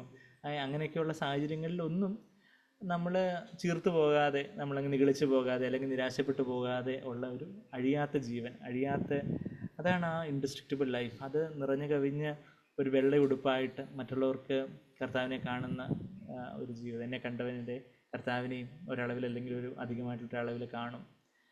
പിന്നെ കാഴ്ചയ്ക്കുള്ളൊരു ലേപത്തെക്കുറിച്ച് നമ്മളിപ്പം അവിടെ വെളിപാട് 3:18 വായിച്ചു. അതായത് കർത്താവ് കാണുന്നത് പോലെ അധികമായിട്ട് കാണുവാൻ, നിത്യതയിൽ വിലയുള്ള കാര്യങ്ങളെ എങ്ങനെ കാണുക. ഈ ലോകത്തിൻ്റെ കാര്യങ്ങൾ നമ്മൾ ഉപയോഗിക്കുന്നു, ശരിയാണ്. നമ്മൾ കാറ്, വീട്, ലാപ്ടോപ്പ്, ബാക്കി കാര്യങ്ങൾ, മൈക്ക്, സെറ്റ് കാര്യങ്ങളൊക്കെ നമ്മൾ ഉപയോഗിക്കുന്നു. എന്നാൽ അതല്ല വലിയ കാര്യം. അതിലിപ്പം ചെറിയ എന്തെങ്കിലുമൊക്കെ കാര്യങ്ങളുണ്ടായാലും ശരിയാണ്, നമ്മളത് ശരിയാക്കാൻ നമ്മൾ നോക്കുന്നു. പക്ഷേ നമ്മളതിൽ അസ്വസ്ഥരാകുന്നില്ല, നമ്മളതിൽ ഭാരപ്പെടുന്നില്ല. കർത്താവിലാണ് നമ്മുടെ സ്വസ്ഥതയുള്ളത്. ആ ഒരു നിത്യതയുടെ കാഴ്ചപ്പാടിൽ കർത്താവ് കാര്യങ്ങളെ കാണുന്ന രീതിയിൽ സ്വർഗത്തിൽ നിന്ന് യേശു കർത്താവ് ഈ പ്രശ്നങ്ങളിലൊക്കെ നമ്മൾ വലിയ ആനക്കാര്യം എന്ന് വിചാരിക്കുന്ന കാര്യങ്ങൾ കർത്താവ് ഇവിടെ ഇതാണ് ഇവരുടെ വലിയ പ്രശ്നം, ഇവരുടെ ആഗോള പ്രശ്നം, അന്താരാഷ്ട്ര പ്രശ്നം ഇതായിരുന്നു. ചിലപ്പോൾ നമ്മുടെ ചില സാമ്പത്തിക ബുദ്ധിമുട്ടായിരിക്കും, ചിലപ്പോൾ നമ്മളുടെ ചില രോഗാവസ്ഥകളായിരിക്കും, ചിലപ്പോൾ നമ്മുടെ കുടുംബത്തിലുള്ള ചില പ്രശ്നങ്ങളോ അല്ലെങ്കിൽ നമ്മളുടെ തന്നെ വ്യക്തി ജീവിതത്തിലുള്ള ചില വീഴ്ചകളോ പ്രശ്നങ്ങളോ ഒക്കെ അത് സ്വർഗീയ വീക്ഷണകോണിൽ കൂടെ നമ്മൾ കാണുമ്പം ഇതൊന്നും ഒരു പ്രശ്നമേ അല്ല. നമ്മളുടെ ചിലപ്പം പഠിത്തത്തിൻ്റെ എനിക്ക് ഞാനിനിയിപ്പം 10ാം ക്ലാസ്സിലോട്ടാണ്, അല്ലെങ്കിൽ മോളിപ്പം 10ാം ക്ലാസ്സിലോട്ടാണെന്ന് തോന്നുന്നില്ലേ, ഇല്ല +2 ഓക്കെ +2 മോനിപ്പം 11th. അപ്പോൾ നമ്മൾ ചിലപ്പോൾ നമ്മൾ പഠിത്തത്തിൻ്റെ ചില കാര്യങ്ങളായിരിക്കാം, അല്ലെങ്കിൽ ഭാവിയെക്കുറിച്ചുള്ള ചില കാര്യങ്ങളായിരിക്കാം, അല്ലെങ്കിൽ വേറെ എന്തൊക്കെ കാര്യങ്ങളാണെങ്കിലും എല്ലാം യേശു കർത്താവ് കാര്യങ്ങൾ കാണുന്നത് പോലെ കാഴ്ചയ്ക്കുള്ളൊരു ലേപം. അതാണ് നമ്മളിവിടെ നമ്മൾ മുമ്പേ കണ്ടത്. ആ വെളിപാട് 3:18 നമ്മൾ വരുമ്പോൾ നമ്മളെന്താ ഇവിടെ കാണുന്നത്? വെളിപാട് 3:18 ആ 3-ാമത്തെ കാര്യം നമ്മളെന്താ വായിച്ചേ? കണ്ണിൽ എഴുതുവാൻ ലേപവും ഒരു eye ointment, eye salve to anoint your eyes that you may see as I see. ഞാൻ കാണുന്നത് പോലെ കാണുവാൻ തക്കവണ്ണം കാഴ്ചയ്ക്കൊരു ലേപം. കർത്താവ് കാര്യങ്ങളെ കാണുന്നത് പോലെ ചിലപ്പം വളരെ കാർക്കശ്യതയോടെ നമ്മൾ വഴക്ക് പറയുന്നു, തിരുത്തുന്നു, എങ്ങനെ ചിരിച്ചോണ്ടാ തിരുത്തുന്നു എന്നുള്ളതേ ഉള്ളൂ. വെച്ചാൽ നമ്മൾ ചില കാര്യങ്ങൾ നമ്മൾ വളരെ സ്ട്രിക്റ്റായിട്ട് കാര്യങ്ങൾ കാണുന്നു. കർത്താവ് കാര്യങ്ങളെ കാണുന്നത് പോലെ നിത്യതയുടെ വെളിച്ചത്തിലയോ അല്ലെങ്കിൽ അവരെ ബാക്കിയുള്ളവരെക്കുറിച്ച് എന്ത് വിചാരിക്കും, അവരെന്ത് പറയും, ഇവരെന്ത് പറയും എന്നുള്ളൊരു കാര്യത്തിലല്ല, മറിച്ച് കർത്താവ് എന്ത് പറയും, കർത്താവിനെക്കുറിച്ച് എന്താ ആഗ്രഹിക്കുന്നത്. കർത്താവ് കാര്യങ്ങളെ കാണുന്ന പോലെ കാണുന്നു. വചനം നമ്മൾ കാണുമ്പോഴും അവിടെ കാഴ്ചയുടെ ഈ ലേപം ഉണ്ടെങ്കിൽ നമുക്ക് ആത്മീയമായിട്ട് കർത്താവ് പറയുന്ന കാര്യങ്ങളെ ആഴത്തിൽ മനസ്സിലാക്കുവാൻ നമുക്ക് സാധിക്കും. നമ്മൾ അതേ വാക്യം 10,000 തവണ വായിച്ചിട്ടുണ്ടായിരിക്കുന്ന ആ ഒരു പരിശുദ്ധാത്മാവിൻ്റെ ലേപത്തോടെ വായിക്കുമ്പോൾ ഓരോ തവണയും അത് ഫ്രഷായിട്ട് നമ്മളുടെ ആത്മാവിലൊരു അഗ്നി എരിയും. കർത്താവ് സംസാരിച്ചുകൊണ്ടിരുന്നപ്പം നമ്മളുടെ ഹൃദയങ്ങൾ എരിയുകയല്ലായിരുന്നു എന്നൊക്കെ നമ്മളവിടെ ലൂക്കോസ് 24:32 വായിക്കുന്നത് പോലെ ആ ഒരു കർത്താവിൽ നിന്ന് നമ്മൾ ആ വാക്യങ്ങളൊക്കെ കാണുമ്പോൾ നമ്മുടെ ഹൃദയത്തിൽ ഒരു എരിവ്, കർത്താവേ എനിക്ക് ആ ഒരു അങ്ങ് കാണുന്ന പോലെ എനിക്ക് കാണണം. പല സാഹചര്യങ്ങൾ, ചിലപ്പോൾ നമ്മുടെ അടുക്കളയിലെ ചില കാര്യങ്ങളായിരിക്കും, ചിലപ്പോൾ നമ്മൾ വീട്ടിലെ ചില ചെറിയ കാര്യങ്ങളായിരിക്കും, ചിലപ്പോൾ നമ്മുടെ അയൽവക്കത്തെ ചില കാര്യങ്ങളായിരിക്കും, അല്ലെങ്കിൽ പല കാര്യങ്ങൾ. അതെല്ലാം അതായത് അങ്ങ് കാണുന്ന പോലെ ചിലപ്പോൾ നമ്മളെ ബുദ്ധിമുട്ടിക്കുന്ന ചില സഹോദരങ്ങളോ അല്ലെങ്കിൽ ഏതെങ്കിലുമൊക്കെ അയൽവക്കത്തുകാരോ ജോലി സ്ഥലത്തിലുള്ള ആൾക്കാർ, അല്ലെങ്കിൽ പലതരത്തിലുള്ള പല പ്രശ്നങ്ങളും കാര്യങ്ങളും ഒക്കെ അങ്ങനെയൊക്കെ വരുമ്പം അവിടെ എല്ലാം കർത്താവ് കാണുന്നത് പോലെ കാര്യങ്ങളെ കാണുവാൻ ആ ഒരു സ്നേഹത്തോടെ, ആ ഒരു കാർക്കശ്യത്തോടെ, ആ ഒരു നിത്യതയുടെ വെളിച്ചത്തിൽ നമ്മൾ ഷോർട്ട് സൈറ്റഡായിട്ട് പോകാതെ, നമ്മൾ ഹ്രസ്വദൃഷ്ടിയുള്ളവരാകാതെ, കുരുടരാകാതെ എന്നൊക്കെ നമ്മളെവിടെ വായിക്കുന്നത്? 2 പത്രോസ് 1:9 നമ്മളത് വായിക്കുന്നുണ്ട്. പല ഗുണങ്ങൾ നമ്മൾ ആഡ് ചെയ്യണമെന്നൊക്കെ നമ്മൾ കഴിഞ്ഞ ആഴ്ച തോമസ് പേറുമൊക്കെ പറഞ്ഞ് ആ വാക്യത്തിലേക്ക് തൊട്ട് താഴെ നമ്മൾ 2 പത്രോസിലേക്കൊന്ന് പോവുകയാണെങ്കിൽ 2 പത്രോസ് 1-ാം അധ്യായത്തിൽ അതിൻ്റെ 9-ാമത്തെ വാക്യത്തിൽ ഈ ഇതൊന്നും ഇല്ലാത്തവനോ, അവയില്ലാത്തവനോ, ഈ ഗുണഗണങ്ങളൊന്നും ഇല്ലാത്തവനോ, 2 പത്രോസ് 1:9 അവയില്ലാത്തവനോ കുരുടനത്രേ. ആത്മീയമായിട്ട് നമ്മളങ്ങ് ബ്ലൈൻഡ് ആവുന്നു, ആത്മീയമായിട്ടുള്ള കാര്യങ്ങളെ കാണുവാൻ നമുക്ക് പറ്റുന്നില്ല. അവൻ ഹ്രസ്വദൃഷ്ടിയുള്ളവനായിട്ട്, അവന് ഷോർട്ട് സൈറ്റ് എന്ന് വെച്ചാൽ ഇപ്പോൾ ഉള്ള കാര്യങ്ങളെ കാണുന്നുള്ളൂ, നിത്യതയുടെ കാര്യങ്ങളൊന്നും കാണാൻ, ഇറ്റേണലായിട്ടുള്ള കാര്യങ്ങളൊന്നും കാണാൻ പറ്റുന്നില്ല. ഹ്രസ്വദൃഷ്ടിയുള്ളവൻ തൻ്റെ മുമ്പിലത്തെ പാപങ്ങളുടെ ശുദ്ധീകരണമൊക്കെ മറന്നു. നമ്മൾ മുമ്പിലത്തെ പാപങ്ങൾ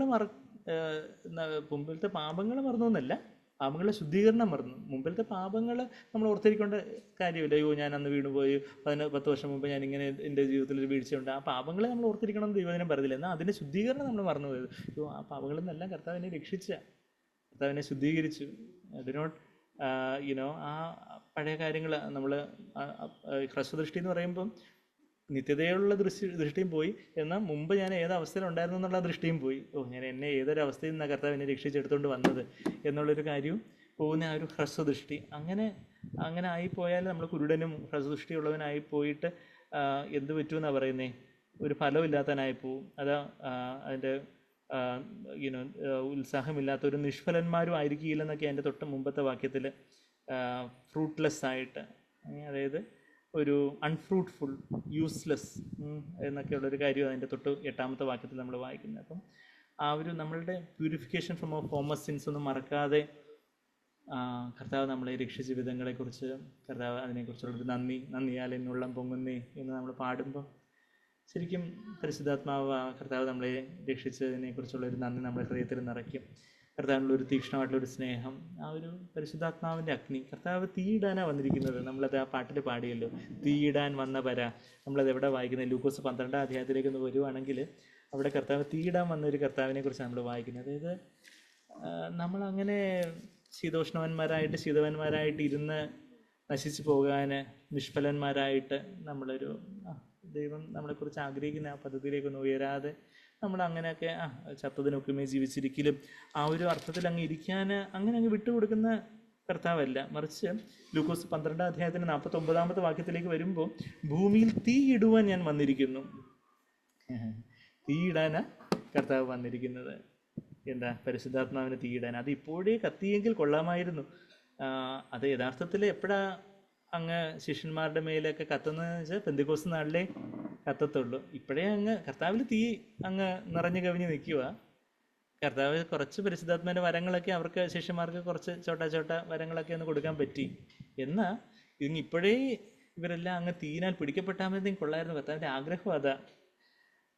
ഇപ്പോഴേ കത്തിയിരുന്നെങ്കിൽ കൊള്ളാമായിരുന്നു എന്നല്ലാതെ ഞാൻ മറ്റെന്ത് ഇച്ഛിക്കേണ്ടു? അല്ലാതെ ഞാൻ വേറെ എന്താ what else I can desire? How I wish it were already kindled. എങ്കിലും ഈ തീ വരണമെന്നുണ്ടെങ്കിൽ എനിക്കൊരു സ്നാനമുണ്ട്. കർത്താവ് യോർദാൻ നദിയിലെ സ്നാനമൊക്കെ ഓൾറെഡി കഴിഞ്ഞിട്ട് ഇത് പറയുന്നത്. ഈ സ്നാനം എന്താ?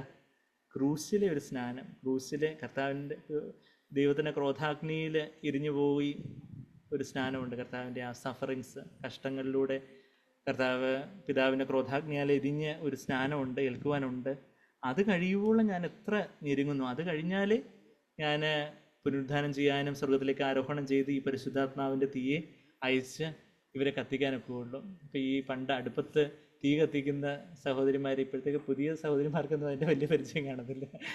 പഴയ സഹോദരിമാർക്കൊക്കെ നല്ല പരിചയം കാണില്ല. അടുപ്പത്ത് തീ കത്തിക്കാൻ വേണ്ടി അവർ ഇത് നന്നായിട്ട് കത്തിയായിരുന്നെങ്കിൽ കൊള്ളാമായിരുന്നു എന്ന്.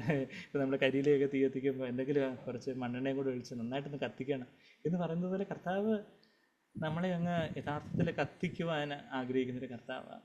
ആ ഒരു അഗ്നിയാൽ സ്നാനം കഴിപ്പിക്കുക എന്ന് പറയുമ്പോൾ നമ്മൾ കുളിക്കുന്നത് എങ്ങനെയാണ്? കുളിക്കുമ്പോൾ കുറച്ച് വെള്ളം ഇങ്ങനെ തളിച്ചിട്ടാണ് നമ്മൾ കുളിക്കുന്നത്.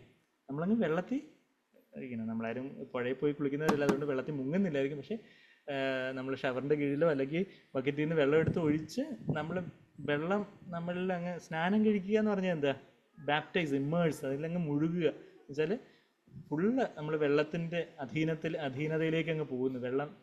വെള്ളത്തിനടിയിലേക്ക് പോകുന്നു എന്ന് പറയാം. നമ്മൾ ബക്കറ്റിൽ നിന്ന് വെള്ളം ഒഴിച്ചാലും ഷവറിൽ നിന്ന് കുളിച്ചാലും എന്താ നമ്മൾ കുളിക്കുക എന്നുള്ളതിന് എന്താ? സ്നാനം കഴിക്കുക. അതാ ഐ വിൽ ബാപ്റ്റൈസ് യു. ആ ബാപ്റ്റിസം എന്നുള്ളതിന് മലയാളത്തിൽ എന്താ പറയുന്നത്? സ്നാനം കഴിപ്പിക്കും. മത്തായി 3:11 കർത്താവ് പറഞ്ഞ ആ 2ാമത്തെ വാഗ്ദത്തം, പുതിയ നിയമത്തിലുള്ള 2ാമത്തെ വാഗ്ദത്തം. ആദ്യത്തെ വാഗ്ദത്തം കർത്താവ് നമ്മുടെ പാപങ്ങളിൽ നിന്ന് രക്ഷിക്കാനിരിക്കുകൊണ്ട് അവൻ്റെ പേര് യേശു എന്ന് വിളിക്കണം, പാപങ്ങളിൽ നിന്ന് രക്ഷിക്കും എന്നുള്ളൊരു വാഗ്ദത്തം. അത് മത്തായി 1:21. പിന്നെ മത്തായി 3:11 പരിശുദ്ധാത്മാ പുതിയ നിയമത്തിലെ 2ാമത്തെ വാഗ്ദത്തം. He will baptise you with the holy spirit and with fire. ആ ഒരു വാഗ്ദത്തം നമ്മൾ എന്നെങ്കിലും അനുഭവിച്ചിട്ടുണ്ടോ എന്നുള്ളതല്ല. ഇന്ന് നമ്മൾ അഗ്നിയാൽ കത്തുന്നവരാണോ? ആ അഗ്നിയാൽ കത്തുന്നവരാണെങ്കിൽ എന്താ? പുറപ്പാട് പുസ്തകം 3ാം അധ്യായത്തിൽ അഗ്നിയാൽ കത്തിയ ഒരു മുൾപ്പടർപ്പിനെ കുറിച്ച് നമ്മൾ വായിക്കുന്നുണ്ടല്ലേ. പുറപ്പാട് പുസ്തകത്തിലേക്ക് നമ്മളൊന്ന് പോവുകയാണെങ്കിൽ അവിടെ 3ാം അധ്യായത്തിൽ മോശ ഒത്തിരി മുൾപ്പടർപ്പ് കണ്ടിട്ടുണ്ട്. അവിടെ മരുഭൂമിയിൽ ഈ മുൾപ്പടർപ്പൊക്കെ ചിലപ്പം അഗ്നിയൊക്കെ വന്ന് എരിയുന്നതൊക്കെ എന്തെങ്കിലും കാരണം കൊണ്ട് ചില തീയൊക്കെ പിടിക്കുന്ന ബുഷൊക്കെ കാണുമല്ലോ, പല കാട്ടുതീ എന്നൊക്കെ പറയുന്നത് നമ്മൾ കേട്ടിട്ടുണ്ടായിരിക്കും. അപ്പം അങ്ങനെയുള്ള പല മുൾപ്പടർപ്പും കണ്ടിട്ടുണ്ട്. എന്നാൽ ഈ മുൾപ്പടർപ്പ് എന്താ? അത് നമ്മൾ പുറപ്പാട് 3ാം അധ്യായത്തിൽ അതിൻ്റെ 1ാമത്തെ വാക്യത്തിൽ മോശ മിദ്യാനിലെ പുരോഹിതനും തൻ്റെ അമ്മായപ്പനുമായി യത്രോവിൻ്റെ ആടുകളെ മേയിച്ചുകൊണ്ടിരുന്നു. അവൻ ആടുകളെ മരുഭൂമിക്ക് അപ്പുറത്ത് ദൈവത്തിൻ്റെ പർവ്വതമായ ഹൊരേബ് വരെ കൊണ്ടുചെന്നു. അവിടെ യഹോവയുടെ ദൂതൻ ഒരു മുൾപ്പടർപ്പിൻ്റെ നടുവിൽ നിന്ന് അഗ്നിജ്വാലയായി അവന് പ്രത്യക്ഷനായി. പുറപ്പാട് 3:2 വാക്യം. അവൻ നോക്കിയപ്പോൾ മുൾപ്പടർപ്പ് തീ പിടിച്ചു കത്തുന്നതും മുൾപ്പടർപ്പ് വെന്തു പോകാതിരിക്കുന്നതും കണ്ടു. ബാക്കി മുൾപ്പടർപ്പൊക്കെ തീ പിടിക്കുവാണെങ്കിൽ അതങ്ങ് വെന്ത് കുറച്ച് കഴിയുമ്പോഴത്തേക്കും ചാരമായിട്ട് പോകും. എന്നാൽ ഇതെന്താ? ഇത് മുൾപ്പടർപ്പ് തീ പിടിച്ച് കത്തുവാണ്, എന്നാൽ മുൾപ്പടർപ്പ് വെന്തു പോകുന്നുമില്ല. മൂന്നാമത്തെ വാക്യം, മുൾപ്പടർപ്പ് വെന്തു പോകാതിരിക്കുന്ന ഈ വലിയ കാഴ്ച എന്തെന്ന് ഞാൻ ചെന്ന് നോക്കട്ടെ എന്ന് മോശ പറഞ്ഞു. നോക്കേണ്ടതിന് അവൻ വരുന്നത് യഹോവ കണ്ടപ്പോൾ എന്ന് പറഞ്ഞ് നമ്മളവിടെ വായിക്കുന്നു. I must turn aside now and see this. അതാ ഞാൻ ചെന്ന് നോക്കട്ടെ എന്നുള്ളതിന് ടേൺ അസൈഡ്. നാലാമത്തെ വാക്യം ടേൺ അസൈഡ്. മറ്റുള്ളവർ നമ്മളുടെ ജീവിതത്തെ കാണുമ്പം ആ ഒരു യഥാർത്ഥത്തിലുള്ളൊരു അഗ്നി ഉണ്ടെങ്കിൽ ഒന്ന് നോക്കിയത് സാധാരണ ഒരു മനുഷ്യൻ തന്നെ ആണോ, മറ്റുള്ളവർക്ക് ഒരു കൗതുകമായിട്ട് വെച്ചാൽ അത് സാധാരണ പോലെ അല്ലല്ലോ ഇദ്ദേഹത്തിൻ്റെ അല്ലെങ്കിൽ ഈ ഒരു സഹോദരിയുടെ സംസാരവും ഇടപെടലും താഴ്മയും സൗമ്യതയും ആ ഒരു ആത്മാർത്ഥതയും സ്നേഹവും. ഒരു എല്ലാവരും ഒന്നുകൂടെ ഒന്ന് നോക്കും, എല്ലാവരും ഒന്നുകൂടെ ഒന്ന്. അത് നമ്മളായിട്ട് ഇങ്ങനെ വ്യാജാഗ്നിയല്ല, നമ്മളായിട്ട് എന്തോ ഇങ്ങനെ മറ്റേ നാദാമ അഭിഹുവൊക്കെ ചെയ്ത പോലെ വ്യാജാഗ്നി നമ്മളായിട്ട് എന്തോ ഇങ്ങനെ താഴ്മയായിട്ട് അഭിനയിക്കുന്ന അങ്ങനെ ഒരു കാര്യമല്ല. മറിച്ച് ആ ഒരു നമ്മളെ തന്നെ സമ്പൂർണ്ണമായിട്ട് കർത്താവിന് കൊടുക്കുമ്പോൾ പരിശുദ്ധാത്മ നമ്മളിൽ വന്ന് നിറഞ്ഞൊരു തീ, ഒരു സ്നേഹത്തിൻ്റെ ഒരു തീക്ഷ്ണതയുടെ ഒരു തീ. അപ്പോൾ ഏതൊരു സമയത്തും അത് നമ്മളുടെ ഇമോഷൻസിലുള്ളൊരു തീയല്ല. പരിശുദ്ധാത്മ നമ്മളുടെ ആത്മാവിൽ നിന്ന് നിറഞ്ഞു കവിഞ്ഞ് നമ്മളുടെ പ്രാണനിലേക്കും നമ്മുടെ ദേഹത്തിലൂടെയൊക്കെ ആ തീ അത് വെളിവാകും. എന്ന് പറഞ്ഞാൽ പരിശുദ്ധാത്മ നമ്മളുടെ ചിന്തകളെ സ്വാധീനിക്കുന്നു, നമ്മുടെ വികാരങ്ങളെ കൺട്രോൾ ചെയ്യുന്നു, നമ്മളുടെ തീരുമാനങ്ങളെ ഒരു ദൈവത്തിൻ്റെ ഹിതപ്രകാരം എടുക്കാൻ സഹായിക്കുന്നു. അങ്ങനെ നമ്മളുടെ നോട്ടത്തിലും ഭാവത്തിലും വർത്തമാനത്തിലും ചെയ്തികളിലും ഒക്കെ ആ പരിശുദ്ധാത്മാവിൻ്റെ തീ പടരും. എന്നാൽ അത് എപ്പോഴും ഒരു ഇമോഷൻസ് നമ്മളിങ്ങനെ എന്തോ ഒരു ഫീലിംഗ് ആയിട്ട് കൊണ്ട് നടക്കുന്നൊരു തീയല്ല, മറിച്ച് ആത്മാവിലുള്ളൊരു തീ. ഏതൊരു സമയത്തും കർത്താവിൻ്റെ ഒരു സാന്നിധ്യബോധം നൽകുന്ന ഒരു തീ, എപ്പോഴും കത്തിക്കൊണ്ടിരിക്കുന്നൊരു തീ. എപ്പോഴും കത്തിക്കൊണ്ടിരിക്കണമെങ്കിൽ എന്ത് ചെയ്യണം? പുറപ്പാട് പുസ്തകം കഴിഞ്ഞിട്ട് നമ്മൾ ഈ പുറപ്പാട് പുസ്തകത്തിൽ ഉൾപ്പെട്ടിട്ടുള്ള തീയിനെ കുറിച്ച് പറയുമ്പോൾ അതിൻ്റെ ഒരു വാക്യം കൂടെ പിന്നീട് ആവർത്തന പുസ്തകത്തിലേക്ക് നമ്മളൊന്ന് വരുമ്പം, ആവർത്തന പുസ്തകം 33-ാം അധ്യായത്തിൽ മോശ ഇസ്രായേൽ ഗോത്രങ്ങളെ ബ്ലെസ് ചെയ്യുമ്പം സാക്ബർ വാക്യം എടുത്ത് പറയുന്നത് കേട്ടിട്ടുള്ളപ്പോഴാണ് ഞാൻ ആ വാക്യം ശ്രദ്ധിച്ചത്. ആവർത്തന പുസ്തകം ഡിട്രോണമി 33:16, 16-ാമത്തെ വാക്യം. അവിടെ യോസഫിനെ അനുഗ്രഹിക്കുമ്പം, ഇസ്രായേലിലെ ഗോത്രങ്ങളെയൊക്കെ അനുഗ്രഹിക്കുമ്പം മോശ ഹൃദയം നിറഞ്ഞ് പറയുന്ന ഒരു അനുഗ്രഹമാണ് യോസെഫിന്. എന്താ? മുൾപ്പടർപ്പിൽ വസിച്ചവൻ്റെ പ്രസാദം യോസെഫിൻ്റെ ശിരസിന്മേലും തൻ്റെ സഹോദരന്മാരിൽ പ്രഭുവായവൻ്റെ നെറുകമേലും വരുമാറാകട്ടെ. അപ്പം ദൈവത്തിൻ്റെ പ്രസാദം എന്നൊക്കെ പറഞ്ഞാൽ പോരെ. അങ്ങനെ മോശ കണ്ടിട്ടുള്ളതിലും വെച്ച് ആ വലിയ ആശ്ചര്യകരമായ എത്രയോ വർഷങ്ങൾക്ക് ശേഷം മോശ പറയുകയാണ്. മോശ തൻ്റെ 80-ാമത്തെ വർഷത്തിൽ ആ തീ കണ്ടത്. എന്നാൽ 120 വർഷത്തോളം ജീവിച്ചു. അപ്പോൾ അവസാനത്തോളം വരുമ്പോൾ ഏകദേശം 40 വർഷങ്ങളോളം ആ മുൾപ്പടർപ്പിൻ്റെ അഗ്നി തൻ്റെ മനസ്സിൽ നിന്ന് മായാതെ നിന്നു. അതുപോലെ ചിലപ്പം നമ്മൾ യഥാർത്ഥത്തിൽ ദൈവഭക്തിയുള്ള ചിലരെ കാണുമ്പം അത് ആ ഒരു ഇമ്പ്രഷൻ നമുക്കത് മായാതെ നിൽക്കും എന്ന് പറയുന്നത് പോലെ നമ്മളും അതുപോലെ ആയിരിക്കണം എന്ന് ദൈവത്തിൻ്റെ ആഗ്രഹം. മുൾപ്പടർപ്പിൽ വസിച്ചവൻ്റെ പ്രസാദം, favour of him who dwelleth in the bush. ആ ഒരു മുൾപ്പടർപ്പിൽ വസിച്ചവൻ്റെ ആ ഒരു പ്രസാദം അത് യോസഫിന് മേൽ ശിരസിന്മേൽ വരുമാറാകട്ടെ എന്ന് പ്രാർത്ഥിക്കുന്നൊരു പ്രാർത്ഥന. നമ്മൾ ലേവ്യ പുസ്തകത്തിൽ ഈ തീ തുടർന്നും കത്തണം എന്നുള്ള വാക്യം നമ്മൾ പലപ്പോഴും ഈ വാക്യമൊക്കെ ഇതിനു മുമ്പും പറഞ്ഞിട്ടുണ്ട്. ലേവ്യ പുസ്തകം 6-ാം അധ്യായത്തിലേക്ക് വരുമ്പം അവിടെ ഈ യാഗപീഠത്തിന്മേലുള്ള തീ എപ്പോഴും കത്തണമെന്നാണ് അതിൻ്റെ 12-13 വാക്യങ്ങളിലൊക്കെ നമ്മൾ വായിക്കുന്നത്. ആ തീ എവിടെ നിന്ന് വരുന്നതാണെന്ന് ചോദിച്ചാൽ ആദ്യം ഇത് എവിടെ നിന്ന് വന്ന തീയാ? ഇത് നമ്മൾ ആദ്യം വായിച്ചു, അത് ലേവ്യർ 9:24 നമ്മൾ വായിച്ചത് എന്താ? സ്വർഗത്തിൽ നിന്ന് ദൈവം കൊടുത്ത തീയാണ് ഈ യാഗപീഠത്തിന്മേലുള്ളത്. അത് പക്ഷേ നമ്മളത് അണയാതെ കാത്തുകൊള്ളണം. നമ്മളായിട്ട് കത്തിക്കുന്ന തീ അണയാതെ കാത്തുകൊള്ളുന്ന കാര്യമല്ല, ദൈവം അവർക്ക് കൊടുത്തു. പിന്നീട് അവർ ഈ യാഗമൊക്കെ അർപ്പിച്ചപ്പം സ്വർഗത്തിൽ നിന്ന് കൊടുത്തൊരു തീയുണ്ട്. ആ തീയെ നിങ്ങൾ അണയാതെ കാത്തു സൂക്ഷിക്കണം എന്നുള്ള കാര്യമാണ് നമ്മളിപ്പം ലേവ്യർ 6-ാം അധ്യായത്തിൻ്റെ 9-ാമത്തെ വാക്യം വായിക്കുവാണെങ്കിൽ, നീ അഹരോനോടും പുത്രന്മാരോടും കൽപ്പിക്കേണ്ടത് എന്തെന്നാൽ ഹനനയാഗത്തിൻ്റെ അതായത് ബേൺഡ് ഓഫറിങ്ങിൻ്റെ പ്രമാണമാണിത്. ഹോമയാഗം രാത്രി മുഴുവനും ഉഷസ് വരെ. അപ്പം നൈറ്റിലേക്ക് നൈറ്റ് ഡ്യൂട്ടി എന്ന വണ്ണം ഈ പുരോഹിതന്മാർ മാറി മാറി ഡ്യൂട്ടി എടുത്ത് കാണും. ഈ അവിടെ യാഗപീഠം അതൊക്കെ അണയാതെ ആയിരിക്കാൻ തക്കവണ്ണം എപ്പോഴും അത് കത്തി ഇരിക്കുവാൻ തക്കവണ്ണം അവിടെ വുഡ് തടി കഷ്ണങ്ങൾ കൊണ്ടുവെക്കാനായിട്ട്. അതാണ് നമ്മൾ താഴോട്ട് വായിക്കുന്നത്. രാത്രി മുഴുവനും ഉഷസ് വരെ യാഗപീഠത്തിന്മേലുള്ള വിറകിന്മേൽ ഇരിക്കുകയും യാഗപീഠത്തിലെ തീ അതിനാൽ കത്തിക്കൊണ്ടിരിക്കുകയും വേണം. നമ്മളും ഈ നമ്മളുടെ ജീവിതത്തിൽ നമ്മൾ രക്ഷിക്കപ്പെട്ടപ്പോൾ പരിശുദ്ധാത്മാവിൻ്റെ ഒരു തീ വന്നു. എന്നാൽ അത് എപ്പോഴും എപ്പോഴും നിറഞ്ഞ് നമ്മുടെ ജീവിതത്തിൻ്റെ സമസ്ത മേഖലകളിൽ കത്തിക്കൊണ്ടിരിക്കുന്ന ഒരു തീയായിട്ടായിത്തീരണം. പുരോഹിതൻ, അതിൻ്റെ തൊട്ട് താഴെയുള്ള വാക്യം, പുരോഹിതൻ പഞ്ഞുനീൽ കൊണ്ടുള്ള അങ്കി ധരിച്ച് പഞ്ഞുനൂൽ ലിനൻ പഞ്ഞുനൂൽ കൊണ്ടുള്ള കാൽച്ചട്ടയാൽ തൻ്റെ നഗ്നത മറച്ചുകൊണ്ട് യാഗപീഠത്തിന്മേൽ ഹോമയാഗം ദഹിപ്പിച്ചിട്ടുണ്ടായ വെണ്ണീർ ചാരം എടുത്ത് യാഗപീഠത്തിൻ്റെ ഒരു വശത്ത് ഇടണം. ചാരം എടുത്തിട്ടില്ലെങ്കിൽ എന്ത് പറ്റും?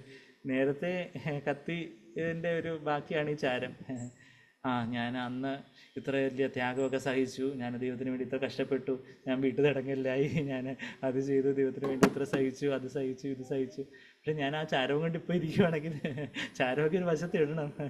എന്തെങ്കിലും ഒരു സാക്ഷ്യമായിട്ട് മറ്റുള്ളവരെ പ്രബോധിപ്പിക്കാൻ വേണ്ടി, ഉത്സാഹിപ്പിക്കാൻ വേണ്ടി നമുക്ക് നമ്മുടെ സാക്ഷിയൊക്കെ പറയാം. പക്ഷേ അതും തലോലിച്ചുകൊണ്ട് അന്നത്തെ ചാരം, അന്ന് ഞാൻ കത്തി എരിഞ്ഞത്, അതിൻ്റെ ചാരം ഉണ്ട് കേട്ടോ, ഞാൻ സൂക്ഷിച്ച് വെച്ചിട്ടുണ്ട് എന്ന് പറഞ്ഞാൽ അത് ഇങ്ങനെ ഈ ഷോക്കേസിൽ വെക്കാനുള്ള ചാരമല്ല. അതൊക്കെ കത്തിയിരിഞ്ഞ് ദൈവത്തിന് വേണ്ടി കത്തിയിരിഞ്ഞു, അതൊക്കെ അതെ അതൊക്കെ വശത്ത് ഇട്ടോ, അതൊക്കെ place dum beside the alter, അതൊക്കെ നീ യാഗപീഠത്തിൻ്റെ ഒരു വശത്തൊക്കെ ഇട്ടോ. അത് കഴിഞ്ഞിട്ട് 11-ാമത്തെ വാക്യത്തിൽ അവൻ വസ്ത്രം മാറി വേറെ വസ്ത്രം ധരിച്ച് പാളയത്തിന് പുറത്ത് വെടിപ്പുള്ള ഒരു സ്ഥലത്ത് വെണ്ണീർ കൊണ്ടുപോകണം. അത് ഇവിടങ്ങും വെക്കേണ്ട, അങ്ങ് പുറത്തോട്ട് കൊണ്ടുപോയിക്കൂ. അത് കർത്താവിനായിട്ട് ഇരിഞ്ഞു തീർന്നതാണ്. എന്നാൽ ഇന്ന് 12-ാമത്തെ വാക്യം, യാഗപീഠത്തിൽ തീ കെട്ടുപോകാതെ കത്തിക്കൊണ്ടിരിക്കണം. പുരോഹിതൻ ഉഷസ്തോറും അതിന്മേൽ വിറക് കത്തിച്ച് ഹോമയാഗം അടുക്കി വെച്ച് അതിന്മീതെ സമാധാന യാഗങ്ങളുടെ മേധസ് ദഹിപ്പിക്കണം. യാഗപീഠത്തിന്മേലുള്ള തീ, ആ 13-ാമത്തെ വാക്യം വളരെ മനോഹരമായിട്ടുള്ളൊരു വാക്യമാണ്. എല്ലാ വാക്യങ്ങളും യാഗപീഠത്തിന്മേൽ തീ കെട്ടുപോകാതെ എപ്പോഴും കത്തിക്കൊണ്ടിരിക്കണം. എപ്പോഴും ആ പരിശുദ്ധാത്മാവിൻ്റെ ഒരു തീ, ആ സ്നേഹത്തിൻ്റെ തീ കത്തിക്കൊണ്ടിരിക്കണം, ഉറങ്ങിപ്പോകാതെ കത്തിക്കൊണ്ടിരിക്കണം. നമ്മൾ ആത്മാവിൽ ഉണർവുള്ളവരായിട്ട് എപ്പോഴും ആ തീ കത്തിക്കൊണ്ടിരിക്കണം. അത് എത്ര വലിയ വെള്ളങ്ങൾ വന്ന് വീണാലും ഈ തീ അണഞ്ഞു പോകരുത്. അത് നമ്മൾ ഉത്തമഗീതത്തിൽ വായിക്കുന്നതല്ലേ. ഉത്തമഗീതം അതും കൂടെ ഒക്കെ വായിച്ച് ഞാനങ്ങ് കൺക്ലൂഡ് ചെയ്യട്ടെ. ഉത്തമഗീതം 8-ാം അധ്യായത്തിൽ അവിടെ സ്നേഹത്തിൻ്റെ ഒരു തീയെക്കുറിച്ചാണ് നമ്മളവിടെ വായിക്കുന്നത്. ആ ഒരു മണവാളിനോടുള്ള ആ ഒരു ആദ്യ സ്നേഹത്തിൻ്റെ ഒരു തീയെ, അത് കെട്ടുപോകാതെ, അത് 6-ാമത്തെ വാക്യവും 7-ാമത്തെ വാക്യവും ഉത്തമഗീത 8-ാം അധ്യായത്തിന്, ഉത്തമഗീത അവസാനത്തെ അധ്യായം 8-ാം അധ്യായത്തിൻ്റെ 6-7 വാക്യങ്ങൾ, എന്നെ ഒരു മുദ്രമോതിരമായി നിൻ്റെ ഹൃദയത്തിന്മേലും ഒരു മുദ്രമോതിരമായി നിൻ്റെ ഭുജത്തിന്മേലും വെച്ചുകൊള്ളണമേ എന്നുള്ളൊരു കാര്യം നമ്മളിവിടെ വായിക്കുക. അതായത് നമ്മുടെ ഹൃദയത്തിന്മേൽ എന്ന് പറയുമ്പോൾ നമ്മളുടെ ആന്തരിക ജീവിതം, ഭുജത്തിന്മേൽ എന്ന് പറയുമ്പോൾ നമ്മുടെ ബാഹ്യ ജീവിതത്തിലെല്ലാം കർത്താവിൻ്റെ ഒരു മുദ്രമോതിരം പോലെ, ഒരു മുദ്ര, അഗ്നി കൊണ്ടുള്ളൊരു മുദ്ര. പണ്ട് കാലത്ത് അഗ്നി കൊണ്ട് മുദ്രയിടും. പണ്ട് അച്ചുകുത്തു എന്നൊക്കെ കേട്ടിട്ടുണ്ട്. ഈ ഇഞ്ചക്ഷൻ വെക്കുന്ന ഏതാണ്ട് ഇഞ്ചക്ഷൻ വെക്കുന്ന അച്ചുകുത്തുന്നതിൻ്റെ പാടൊക്കെ കാണും. അതുപോലെ അഗ്നി കൊണ്ടുള്ളൊരു മുദ്ര, സീൽ വിത്ത് ഫയർ. അപ്പോൾ ആ മുദ്രമോതിരമായിട്ടും ഹൃദയത്തിന്മേലും എൻ്റെ ആന്തരിക ജീവിതവും ബാഹ്യ ജീവിതവും എല്ലാം കർത്താവെ അവിടുത്തെ മുദ്ര കൊണ്ട് ഇടണം.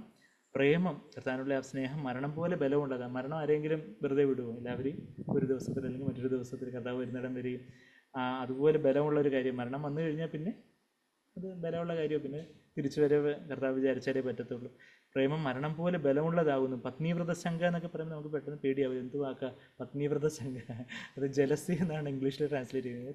തീക്ഷ്ണത, കർത്താവിനോടുള്ള അതായത് കർത്താവിനോടുള്ള ആ ഒരു തീക്ഷ്ണത, കർത്താവിന് നമ്മളോടുള്ള ആ ഒരു തീക്ഷ്ണത, അസൂയയോടുള്ള തീക്ഷ്ണത എന്ന് വെച്ചാൽ ഒരു ഭർത്താവ് ഭാര്യയെ തനിക്കായിട്ട് തന്നെ ആഗ്രഹിക്കുന്ന പോലെ, ഭാര്യ ഭർത്താവിനെ തനിക്കായിട്ട് തന്നെ ആഗ്രഹിക്കുന്നത് പോലെയുള്ള ഒരു അസൂയ.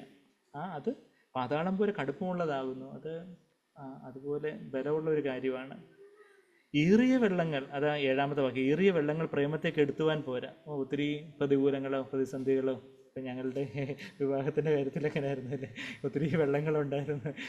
ഇങ്ങനെ സ്ത്രീകളുടെ പേരൻസിൻ്റെ ഭാഗത്തു നിന്നും ഇതൊക്കെ ആയിട്ട് ഒത്തിരി വെള്ളങ്ങൾ ഇങ്ങനെ ആ സ്നേഹത്തെ കെടുത്താൻ വേണ്ടി. പക്ഷെ ഇതൊക്കെ ആളി കത്താനേ ദൈവം ഉപകരിച്ചുള്ളൂ എന്ന് പറഞ്ഞതുപോലെ അതാ കർത്താവിനുള്ള ഒരു സ്നേഹത്തെ ഏറിയ വെള്ളങ്ങൾ, പല എതിർപ്പുകളും പ്രശ്നങ്ങളും പല ബുദ്ധിമുട്ടുകളും പല പഴി ദുഷി നിന്നാഞ്ഞിരിക്കങ്ങൾ, എന്തെല്ലാം അഡ്വേഴ്സിറ്റീസ്, നമ്മളുടെ തന്നെ പല വീഴ്ചകളോ നിരാശകളോ പല പ്രശ്നങ്ങളോ ഒക്കെ വരാം. ഏറിയ വെള്ളങ്ങൾ ഈ സ്നേഹത്തേക്ക് എടുത്തുവാൻ പോരാ. നദികൾ മുക്കിക്കളയാത്ത ഒരു അഗ്നി എന്ന് പറഞ്ഞാൽ എത്ര വലിയ അഗ്നിയായിരിക്കണം. നദികൾ many rivers will not overflow it.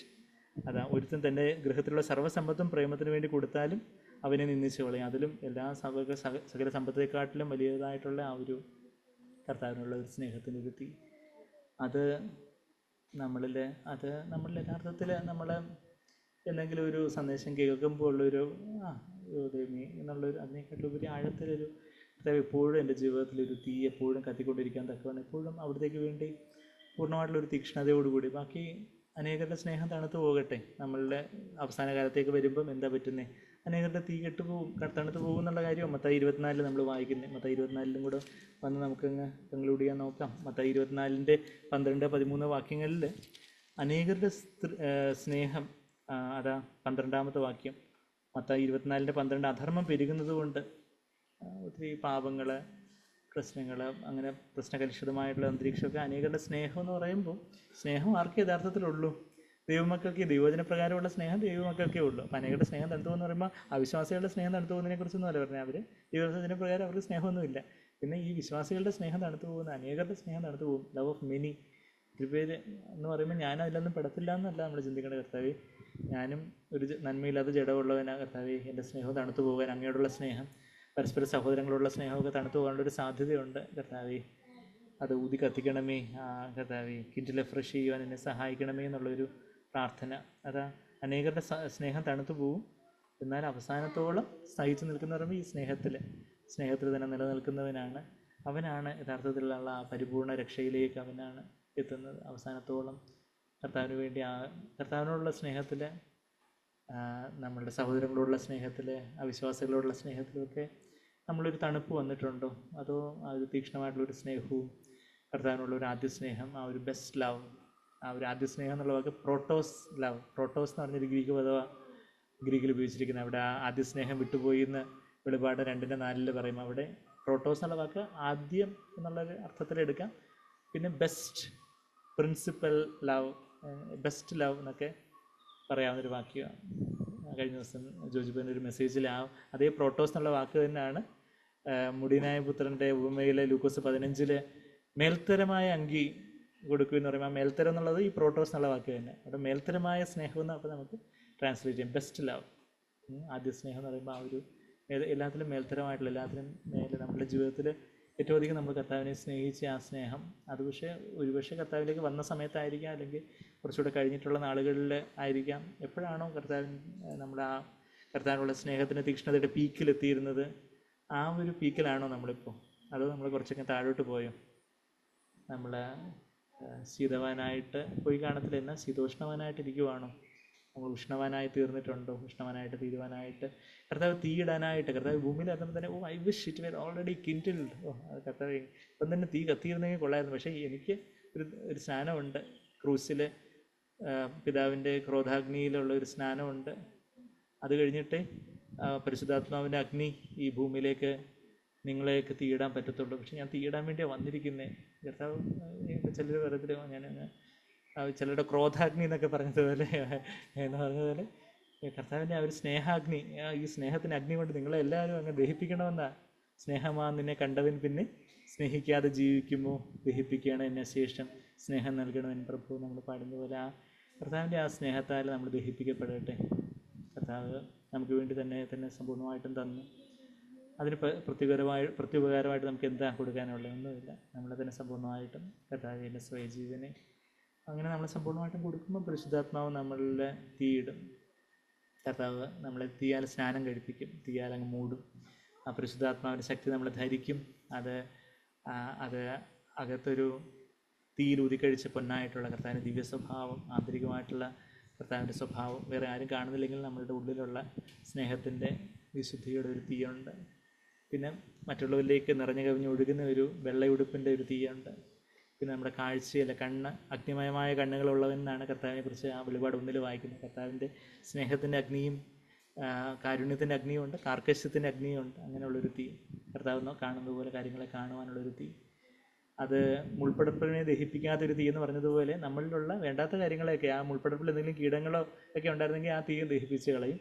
എന്നാൽ മുൾപ്പടർപ്പിനെ ദഹിപ്പിച്ചില്ല എന്ന് പറഞ്ഞതുപോലെ നമ്മളിലുള്ള ജഡത്തിൻ്റെതായ വേണ്ടാത്തതായിട്ടുള്ള കാര്യങ്ങൾ, ശദ്രക് മേശക് അബേദ്നെഗോ അവർ തീയിലായിരുന്നപ്പോൾ അവരുടെ കെട്ടുകളെ, ബന്ധനങ്ങളെ അങ്ങ് തീ കത്തിച്ച് കളഞ്ഞു. എന്നാൽ അവരെ ഒന്നും ചെയ്തില്ല. അവർക്ക് തീയുടെ ഒരു സ്മെല്ല് പോലും ഇല്ലായിരുന്നു. നമ്മളവിടെ ദാനിയേൽ 3:25 നമ്മൾ വായിക്കുന്നു.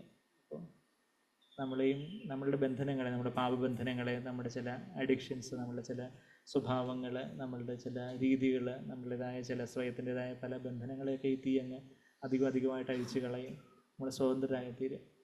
ആ അഗ്നിയാൽ ശുദ്ധി ചെയ്യുന്ന ആ ജ്വാലയാകുന്ന ക്രിസ്തു ചുരുക അഗ്നിയെ ഞങ്ങളിൽ. വില്യം ബൂത്ത് എഴുതിയ സെൻഡ് ദ ഫയർ എന്നുള്ള ആ ഒരു സാൽവേഷൻ ആർമിയുടെ ഫൗണ്ടറായിട്ടുള്ള വില്യം ബൂത്ത് എഴുതിയൊരു പാട്ടിൻ്റെ മലയാളം ട്രാൻസ്ലേഷൻ നമ്മുടെ ബുക്കിലുണ്ടല്ലോ. ആ ഒരു കർത്താവ് ചുരുക അഗ്നിയെ ഞങ്ങളിൽ, അവിടുത്തെ അഗ്നിയാലിനെ നിറയ്ക്കണം. ആ ഒരു വലിയ ദാഹത്തോടെ, ദാഹിക്കുന്നവനും എൻ്റെ അടുക്കൽ വരട്ടെ, വിശ്വസിക്കുന്നതിൻ്റെ ഉള്ളിൽ നിന്ന് ജീവജലത്തിന് നദികൾ ഒഴുകും. പരിശുദ്ധാത്മാവിനെ നദികളായിട്ടും തീയായിട്ടും എല്ലാം ഉപയോഗിച്ചിട്ടുണ്ട്. അപ്പം ദാഹത്തോടെ വിശ്വാസത്തോടെ നമ്മൾ വരികയാണെങ്കിൽ നമ്മുടെ ഇല്ലായ്മയും, കർത്താവെ എനിക്കൊന്നിനും മുട്ടില്ലെന്നല്ല, എനിക്കേ മുട്ടേ ഉള്ളൂ കർത്താവെ, എനിക്ക് ഏറ്റവും കുറവുള്ളവനാണ്, ഞാനാണ് ആത്മാവിൽ, ഞാനാണ് പാപികളിൽ ഒന്നാമൻ, ഞാനാണ് ഏറ്റവും കുറവുള്ളവൻ, ഈ ഇവിടെ ഇരിക്കുന്നതിൽ വെച്ച് ഏറ്റവും വലിയ പാപി കർത്താവെ ഞാനാണ്, ഈ ലോകത്തിലേക്ക് വെച്ച് ഏറ്റവും കുറവുള്ള ഞാനാണെന്നുള്ള ആ ഒരു ബോധ്യത്തോടെ കർത്താവിൻ്റെ അടുക്കിലേക്ക് ദാഹത്തോടെ അടുത്ത് ചെല്ലുമ്പോൾ കർത്താവ് നമ്മളെ നിറയ്ക്കും, കർത്താവ് നമ്മളെ കഴുകും, കർത്താവ് നമ്മളെ നിറയ്ക്കും. ആജ്ഞാൽ നമ്മളെ എന്നേക്കുമായിട്ട് അധികം കത്തുവാനായിട്ട് കർത്താവ് നമ്മളെ കത്തിക്കട്ടെ. കർത്താവ് നമ്മളെ അഗ്നിയാൽ അഭിഷേകം ചെയ്തു എന്ന് ഞാൻ വിശ്വസിക്കുന്നു.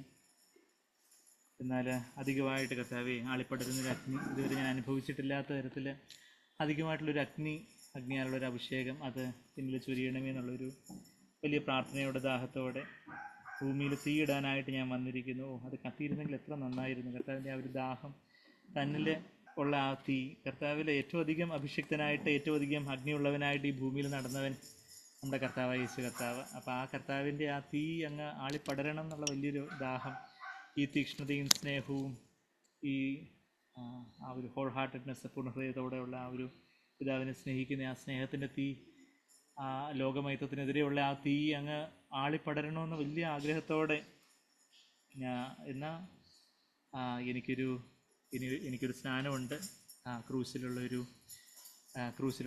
ആ പിതാവിൻ്റെ ക്രോധം അതെല്ലാം സഹിച്ച് ആ ക്രോധാഗ്നിയെല്ലാം, ആ അഗ്നി അതിലൂടെ കടന്നുപോയി പിന്നെ എൻ്റെ മക്കൾക്ക് ആ പരിശുദ്ധാത്മാവിൻ്റെ തീ അയച്ചു കൊടുക്കാനുള്ള വലിയൊരു വെമ്പലോടെ നിൽക്കുന്ന ആ ഒരു കർത്താവ്, ആ കർത്താവിനോട് നമ്മളെ ചോദിക്കുന്ന ചുരുക അഗ്നിയെ ഞങ്ങളിൽ. കർത്താവ് തൻ്റെ പുത്രനെ തന്ന പിതാവ് നമുക്ക് എല്ലാം തരാതിരിക്കുമോ? പരിശുദ്ധാത്മാവിനെ ദൈവം നമുക്ക് തന്നു കഴിഞ്ഞിരിക്കുന്നു. എന്നാൽ ആ ആത്മാവ് നമ്മളിൽ സമ്പൂർണ്ണമായിട്ടും കത്തുന്നതിനായിട്ട് നമ്മളെ തന്നെ സമ്പൂർണ്ണമായിട്ടും സമർപ്പിച്ച് അത് എന്നേക്കും നിലനിൽക്കുന്നൊരു തീയായിട്ട് അത് ആളി പടരുന്ന അധികം നമ്മളെ ശുദ്ധീകരിക്കുന്ന, നമ്മളെ കേട്ടതുപോലെ നമ്മളുടെ ജഡത്തെ അത് ബേണപ്പ് ചെയ്ത് ഇരിച്ചു കളയേണ്ടതായിട്ടുണ്ട്. നമ്മുടെ ജഡത്തിൻ്റെതായ കാര്യങ്ങൾ, ആ ജഡമാകുന്ന തിരശ്ശീല പരിശുദ്ധാത്മാവിൻ്റെ തീയുള്ള വാള് വന്ന് ആ തിരശ്ശീലയെ അങ്ങ് ഇരിച്ച് അത് ആ ജഡത്തെ അധികമായിട്ട് പരിശുദ്ധാത്മാവിൻ്റെ അഗ്നിക്കിരയാക്കണം. എന്നാൽ നമ്മളിലുള്ള ദേഹിയിലുള്ള പല കാര്യങ്ങൾ അത് പരിശുദ്ധാത്മാവിൻ്റെ കൺട്രോളിലേക്ക് വന്ന് നമ്മുടെ ദേഹി അധികമായിട്ട് വന്ന് നമ്മളുടെ വികാരങ്ങളും നമ്മളുടെ ഉദ്ദേശങ്ങളും നമ്മളുടെ മനോഭാവവും അതെല്ലാം ശുദ്ധീകരിക്കേണ്ടതായിട്ടുണ്ട്. അത് ആ ഒരു സ്വയത്തിൻ്റെതായ പല കാര്യങ്ങളിലും മലീമസപ്പെട്ടിരിക്കാതെ നമ്മളുടെ വിശ്വാസവും സ്നേഹവും ഒക്കെ അധികമായിട്ട്, നമ്മുടെ ഉദ്ദേശങ്ങളൊക്കെ അധികമായിട്ട് ശുദ്ധീകരിക്കപ്പെടേണ്ടതായിട്ടുണ്ട്.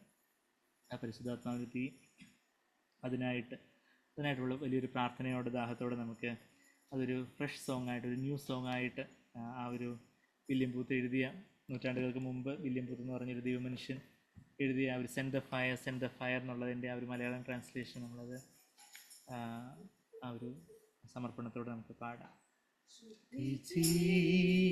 ജ്വാലയാകും ക്രിസ്തു ചുരിക അഗ്നിയെ ഞങ്ങളിൽ, ജീവനികി വാങ്ങി തന്നതാം ആത്മദാനമിപ്പോൾ ചൊരിക. കാത്തു നിൽക്കുന്നീ ജനത്തെ നീ കടാക്ഷിച്ചരുളിടേണം വേണം. പെന്തക്കോസ്തൊന്നു വേറെ ചൊരിക അഗ്നിയെ ഞങ്ങളിൽ.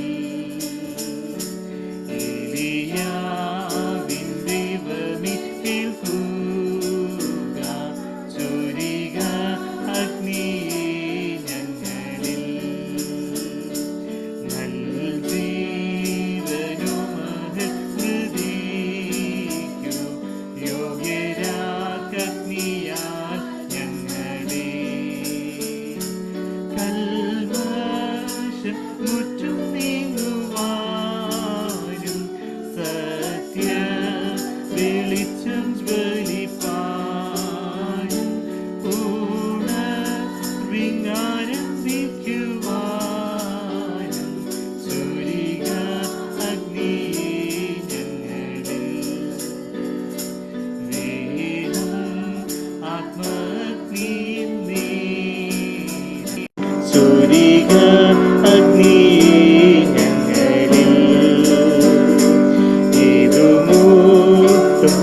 തീർത്തിടുന്നിയഗ്നി സുരിക അഗ്നിയെ ഞങ്ങളിൽ ചെയ്തിടുവാനെപ്പോഴും നീതി പ്രാപിപ്പാൻ പോരാട്ടത്തിൽ ജയം നടപ്പാൻ വെണ്മയോടിലൂകി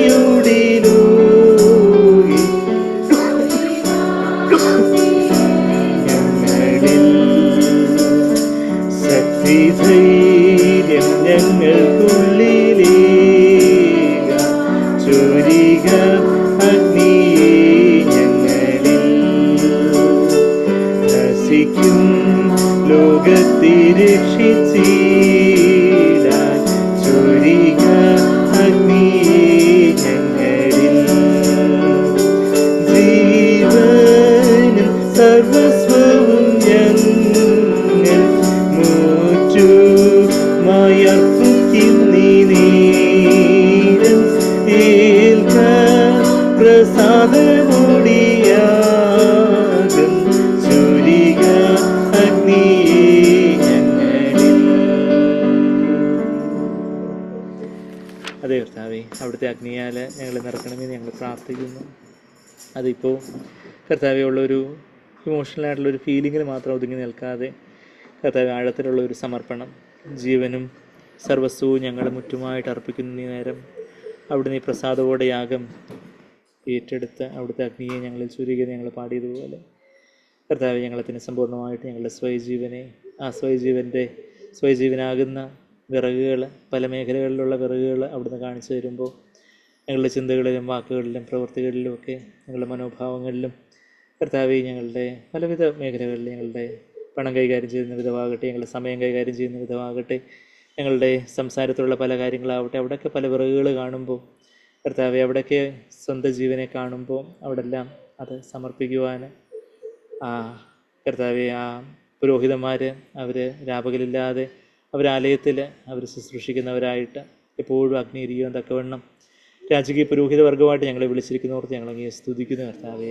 അഴിയാത്ത ജീവനാൽ ഞങ്ങളെ നിറയ്ക്കണമെന്ന് പ്രാർത്ഥിക്കുന്നു. എപ്പോഴും കർത്താവെ വിറക് നിരത്തി വെക്കുവാൻ തക്കവണ്ണം ഞങ്ങളെ സഹായിക്കണമേ കർത്താവെ. അവിടുന്ന് കാണിച്ചു തരുന്ന ചെറുതും വലുതുമായിട്ടുള്ള മേഖലകൾ ഇനി പ്രകടമായിട്ട് ഞങ്ങൾക്ക് കർത്താവെ വേറെ കാര്യങ്ങളെക്കുറിച്ചൊന്നും ബോധ്യമില്ലെങ്കിൽ പോലും ഞങ്ങളെ തന്നെ സമ്പൂർണ്ണമായിട്ടും വട്ടപൂജ്യമായിട്ട് സമർപ്പിച്ചുകൊണ്ട് എപ്പോഴും ഞങ്ങളെ യാഗപീഠത്തിന്മേൽ തന്നെ ആ യാഗമൃഗത്തെ സ്നേഹച്ചരടുകളാൽ കെട്ടിയിടുവാൻ കർത്താവെ ഞങ്ങളാകുന്ന യാഗമൃഗത്തെ, ഞങ്ങളുടെ സ്വയജീവനാകുന്ന യാഗമൃഗത്തെ കെട്ടിയിടുവാൻ ഞങ്ങളെ സഹായിക്കണമെന്ന് പ്രാർത്ഥിക്കുന്നു. അതേ കർത്താവെ, ഞങ്ങളുടെ ബന്ധനങ്ങളെല്ലാം അഴിക്കുന്ന ഞങ്ങളെ സ്വാതന്ത്ര്യം നൽകുന്ന ഈ ഒരു അഗ്നി അത് എന്നേക്കുമായിട്ട് വളരെ തീക്ഷ്ണതയോടെ അങ്ങ് സ്നേഹിക്കുന്നവരായിട്ട് കർത്താവെ ആ ഒരു ശീതോഷ്ണാവസ്ഥയിലായി പോകാതെ കർത്താവെ എപ്പോഴും അങ്ങേക്ക് വേണ്ടി തിളച്ചുമറിയുന്ന ഒരു ചൂടോടെ കർത്താവെ അതിനായിട്ട് ജാഗ്രതയോടെ മാനസാന്തരപ്പെടുവാൻ കർത്താവെ ഞങ്ങളെ സഹായിക്കണം. അതേ കർത്താവെ മാനസാന്തരപ്പെട്ടുകൊണ്ടേയിരിക്കാൻ, അതേ കർത്താവെ ജയിച്ച് അവിടുത്തെ കാന്തയായിട്ട് കർത്താവെ അവിടുത്തോട് ചേർന്നിരിപ്പാൻ കർത്താവെ അവിടുന്ന് ഞങ്ങളെ സഹായിക്കണം. അങ്ങേരാണ് അഗ്നി, അങ്ങയോട് ചേർന്നിരിക്കുന്നവരെല്ലാം അവിടുന്ന് കത്തിക്കും. അതേ കർത്താവെ ഞങ്ങൾക്ക് സ്വയമായിട്ട് ഞങ്ങൾ അങ്ങയിൽ നിന്ന് മാറി എന്തെങ്കിലുമൊക്കെ അഗ്നി കത്തിക്കാൻ നോക്കാതെ അഗ്നി കർത്താവെ അഗ്നിയുടെ ഉറവിടമായിട്ടുള്ള അങ്ങയിലേക്ക് വന്ന് വീഴുവാൻ കർത്താവെ അങ്ങയുടെ മറുപടി ചാരിയിരിപ്പാൻ അങ്ങനെ കത്തിത്തീരുവാൻ കർത്താവെ ഞങ്ങൾ ഓരോരുത്തരെയും അങ്ങ് സഹായിക്കണമേ എന്ന് പ്രാർത്ഥിക്കുന്നു. നന്ദി കർത്താവെ, നന്ദി. അവിടുത്തെ വരവിനാൾ വരെയും കർത്താവെ വിശ്വസ്തയോടെ കർത്താവെ അധികം അഗ്നിയോടെ സ്നേഹം തണുത്തു പോകാതെ കർത്താവെ വിശ്വാസത്തിൽ മടുത്തു പോകാതെ കർത്താവെ കർത്താവെ ഉറ്റു സ്നേഹിപ്പാൻ കർത്താവെ അങ്ങയെയും സഹോദരങ്ങളെയും കർത്താവെ എല്ലാവരെയും കർത്താവെ ഞങ്ങളെപ്പോലെ തന്നെ മറ്റുള്ളവരെയും സ്നേഹിപ്പാൻ അങ്ങ് സ്നേഹിച്ചതുപോലെ കർത്താവെ മറ്റുള്ളവരെ സ്നേഹിപ്പാൻ, സഹോദരങ്ങളെ സ്നേഹിപ്പാൻ ഞങ്ങൾ ഓരോരുത്തരെയും അങ്ങ് സഹായിക്കണം. സഭയെ അങ്ങ് കെട്ടണമെന്ന് പ്രാർത്ഥിക്കുന്നു. ആ പെന്തക്കോസ്ത് നാളിൽ 120 ഇരുമ്പ് തുണ്ടുകൾ അഗ്നിയിലെടുത്ത് അത് ഒരു ദേഹമായിട്ട് തീർന്നതുപോലെ കർത്താവെ ഞങ്ങൾ അഗ്നിയാൽ നിറയപ്പെട്ട് കർത്താവെ ഒരു ദേഹമായിട്ട്, ഒരു ശരീരമായിട്ട് കർത്താവെ ആ ജഡത്തിൻ്റെതായ പല വേർതിരിവുകളും കാര്യങ്ങളും അഭിപ്രായ വ്യത്യാസങ്ങളോ പല പല കാര്യങ്ങളോ എന്തെങ്കിലുമൊക്കെ ചില കർത്താവെ ഗ്യാപ്പുകളൊക്കെ ഉണ്ടെങ്കിൽ അതെല്ലാം കർത്താവെ അവിടുത്തെ അഗ്നിയാൽ കർത്താവെ എരിച്ച് കർത്താവെ ഞങ്ങളെല്ലാം ഒരു ശരീരത്തിന് അവയവങ്ങളായിട്ട് കർത്താവെ ആ പെന്തക്കോസ്ത് നാളിൽ എന്ന വണ്ണം കർത്താവെ അഗ്നിനാവുകളുള്ളവരായിട്ട് കർത്താവെ അഗ്നിയാൽ അഭിഷേകം ചെയ്യപ്പെട്ടുള്ളവരായിട്ട് കർത്താവെ മറ്റുള്ളവർക്ക് കർത്താവെ അവർ കർത്താവെ ആ ആദ്യകാല വിശ്വാസികളെ അവർ വളരെ ഭക്തി ബഹുമാനത്തോടെ നോക്കിയതുപോലെ, മോശെ മുൾപ്പടർപ്പിനെ വേറിട്ട് വന്ന് നോക്കിയതുപോലെ കർത്താവെ മറ്റുള്ളവർക്ക് ആ അഗ്നിയുള്ളവരെ കണ്ട് ഇത് ആ മുൾപ്പടർപ്പിൽ വസിച്ചവൻ്റെ പ്രസാദമുള്ളവരാണെന്ന് തിരിച്ചറിയുവാൻ തക്കവണ്ണം ഞങ്ങളുടെ ജീവിതം അവിടത്തേക്ക് ഒരു സൗരഭ്യയാഗമായി തീരട്ടെ. കർത്താവ് ഞങ്ങളതിനെ സമർപ്പിക്കുന്നു. അവിടുത്തെ അഗ്നിയാൽ അധികമായിട്ട് ഞങ്ങളെ ദഹിപ്പിക്കണമെന്ന് പ്രാർത്ഥിക്കുന്നു. അതെ കർത്താവ്, ഞങ്ങളുടെ ഓരോ മേഖലകളെയും സഹായിച്ചാട്ടെ. ഞങ്ങളുടെ വ്യക്തിപരമായ ജീവിതത്തിൽ ഞങ്ങളുടെ ചിന്തകളും ഉദ്ദേശങ്ങളും ഞങ്ങളുടെ വാക്കുകൾ, ഞങ്ങളുടെ വീട്ടിൽ ഞങ്ങൾ പറയുന്ന വാക്കുകൾ, ഞങ്ങളുടെ ജോലി സ്ഥലത്തുള്ള ഞങ്ങളുടെ വാക്കുകൾ, നോട്ടങ്ങൾ, ഞങ്ങളുടെ ഇടപെടലുകൾ, ചെയ്തികളെല്ലാം അവിടുത്തെ അഗ്നിയാൽ നിറഞ്ഞിരിപ്പാൻ അവിടുന്ന് സഹായിച്ചാട്ടെ. നന്ദി കർത്താവേ, നന്ദി. ഉണർവിങ് ആരംഭിപ്പാൻ അവിടുത്തെ അഗ്നിയെ അവിടുന്ന് ചൊരിഞ്ഞു ഞങ്ങൾ വിശ്വസിക്കുന്നു. അവിടുന്ന് വലിയ ഉണർവായിക്കണമെന്ന് പ്രാർത്ഥിക്കുന്നു. ഞങ്ങളുടെ വ്യക്തിജീവിതത്തിലും കുടുംബജീവിതത്തിലും സഭയിലും ദേശത്ത് അനേക ഇടങ്ങളിൽ ഈ അഗ്നി പടരണമെന്ന് ഞങ്ങൾ പ്രാർത്ഥിക്കുന്നു. നന്ദി കർത്താവേ, നന്ദി. ഞങ്ങളെ തന്നെ അതിനായിട്ട് വിറകായിട്ട് തരുന്നു. എല്ലാം യേശു കർത്താവിൻ്റെ വിലയേറിയ മാധുര്യമുള്ള നാമത്തിൽ തന്നെ. ആമേൻ.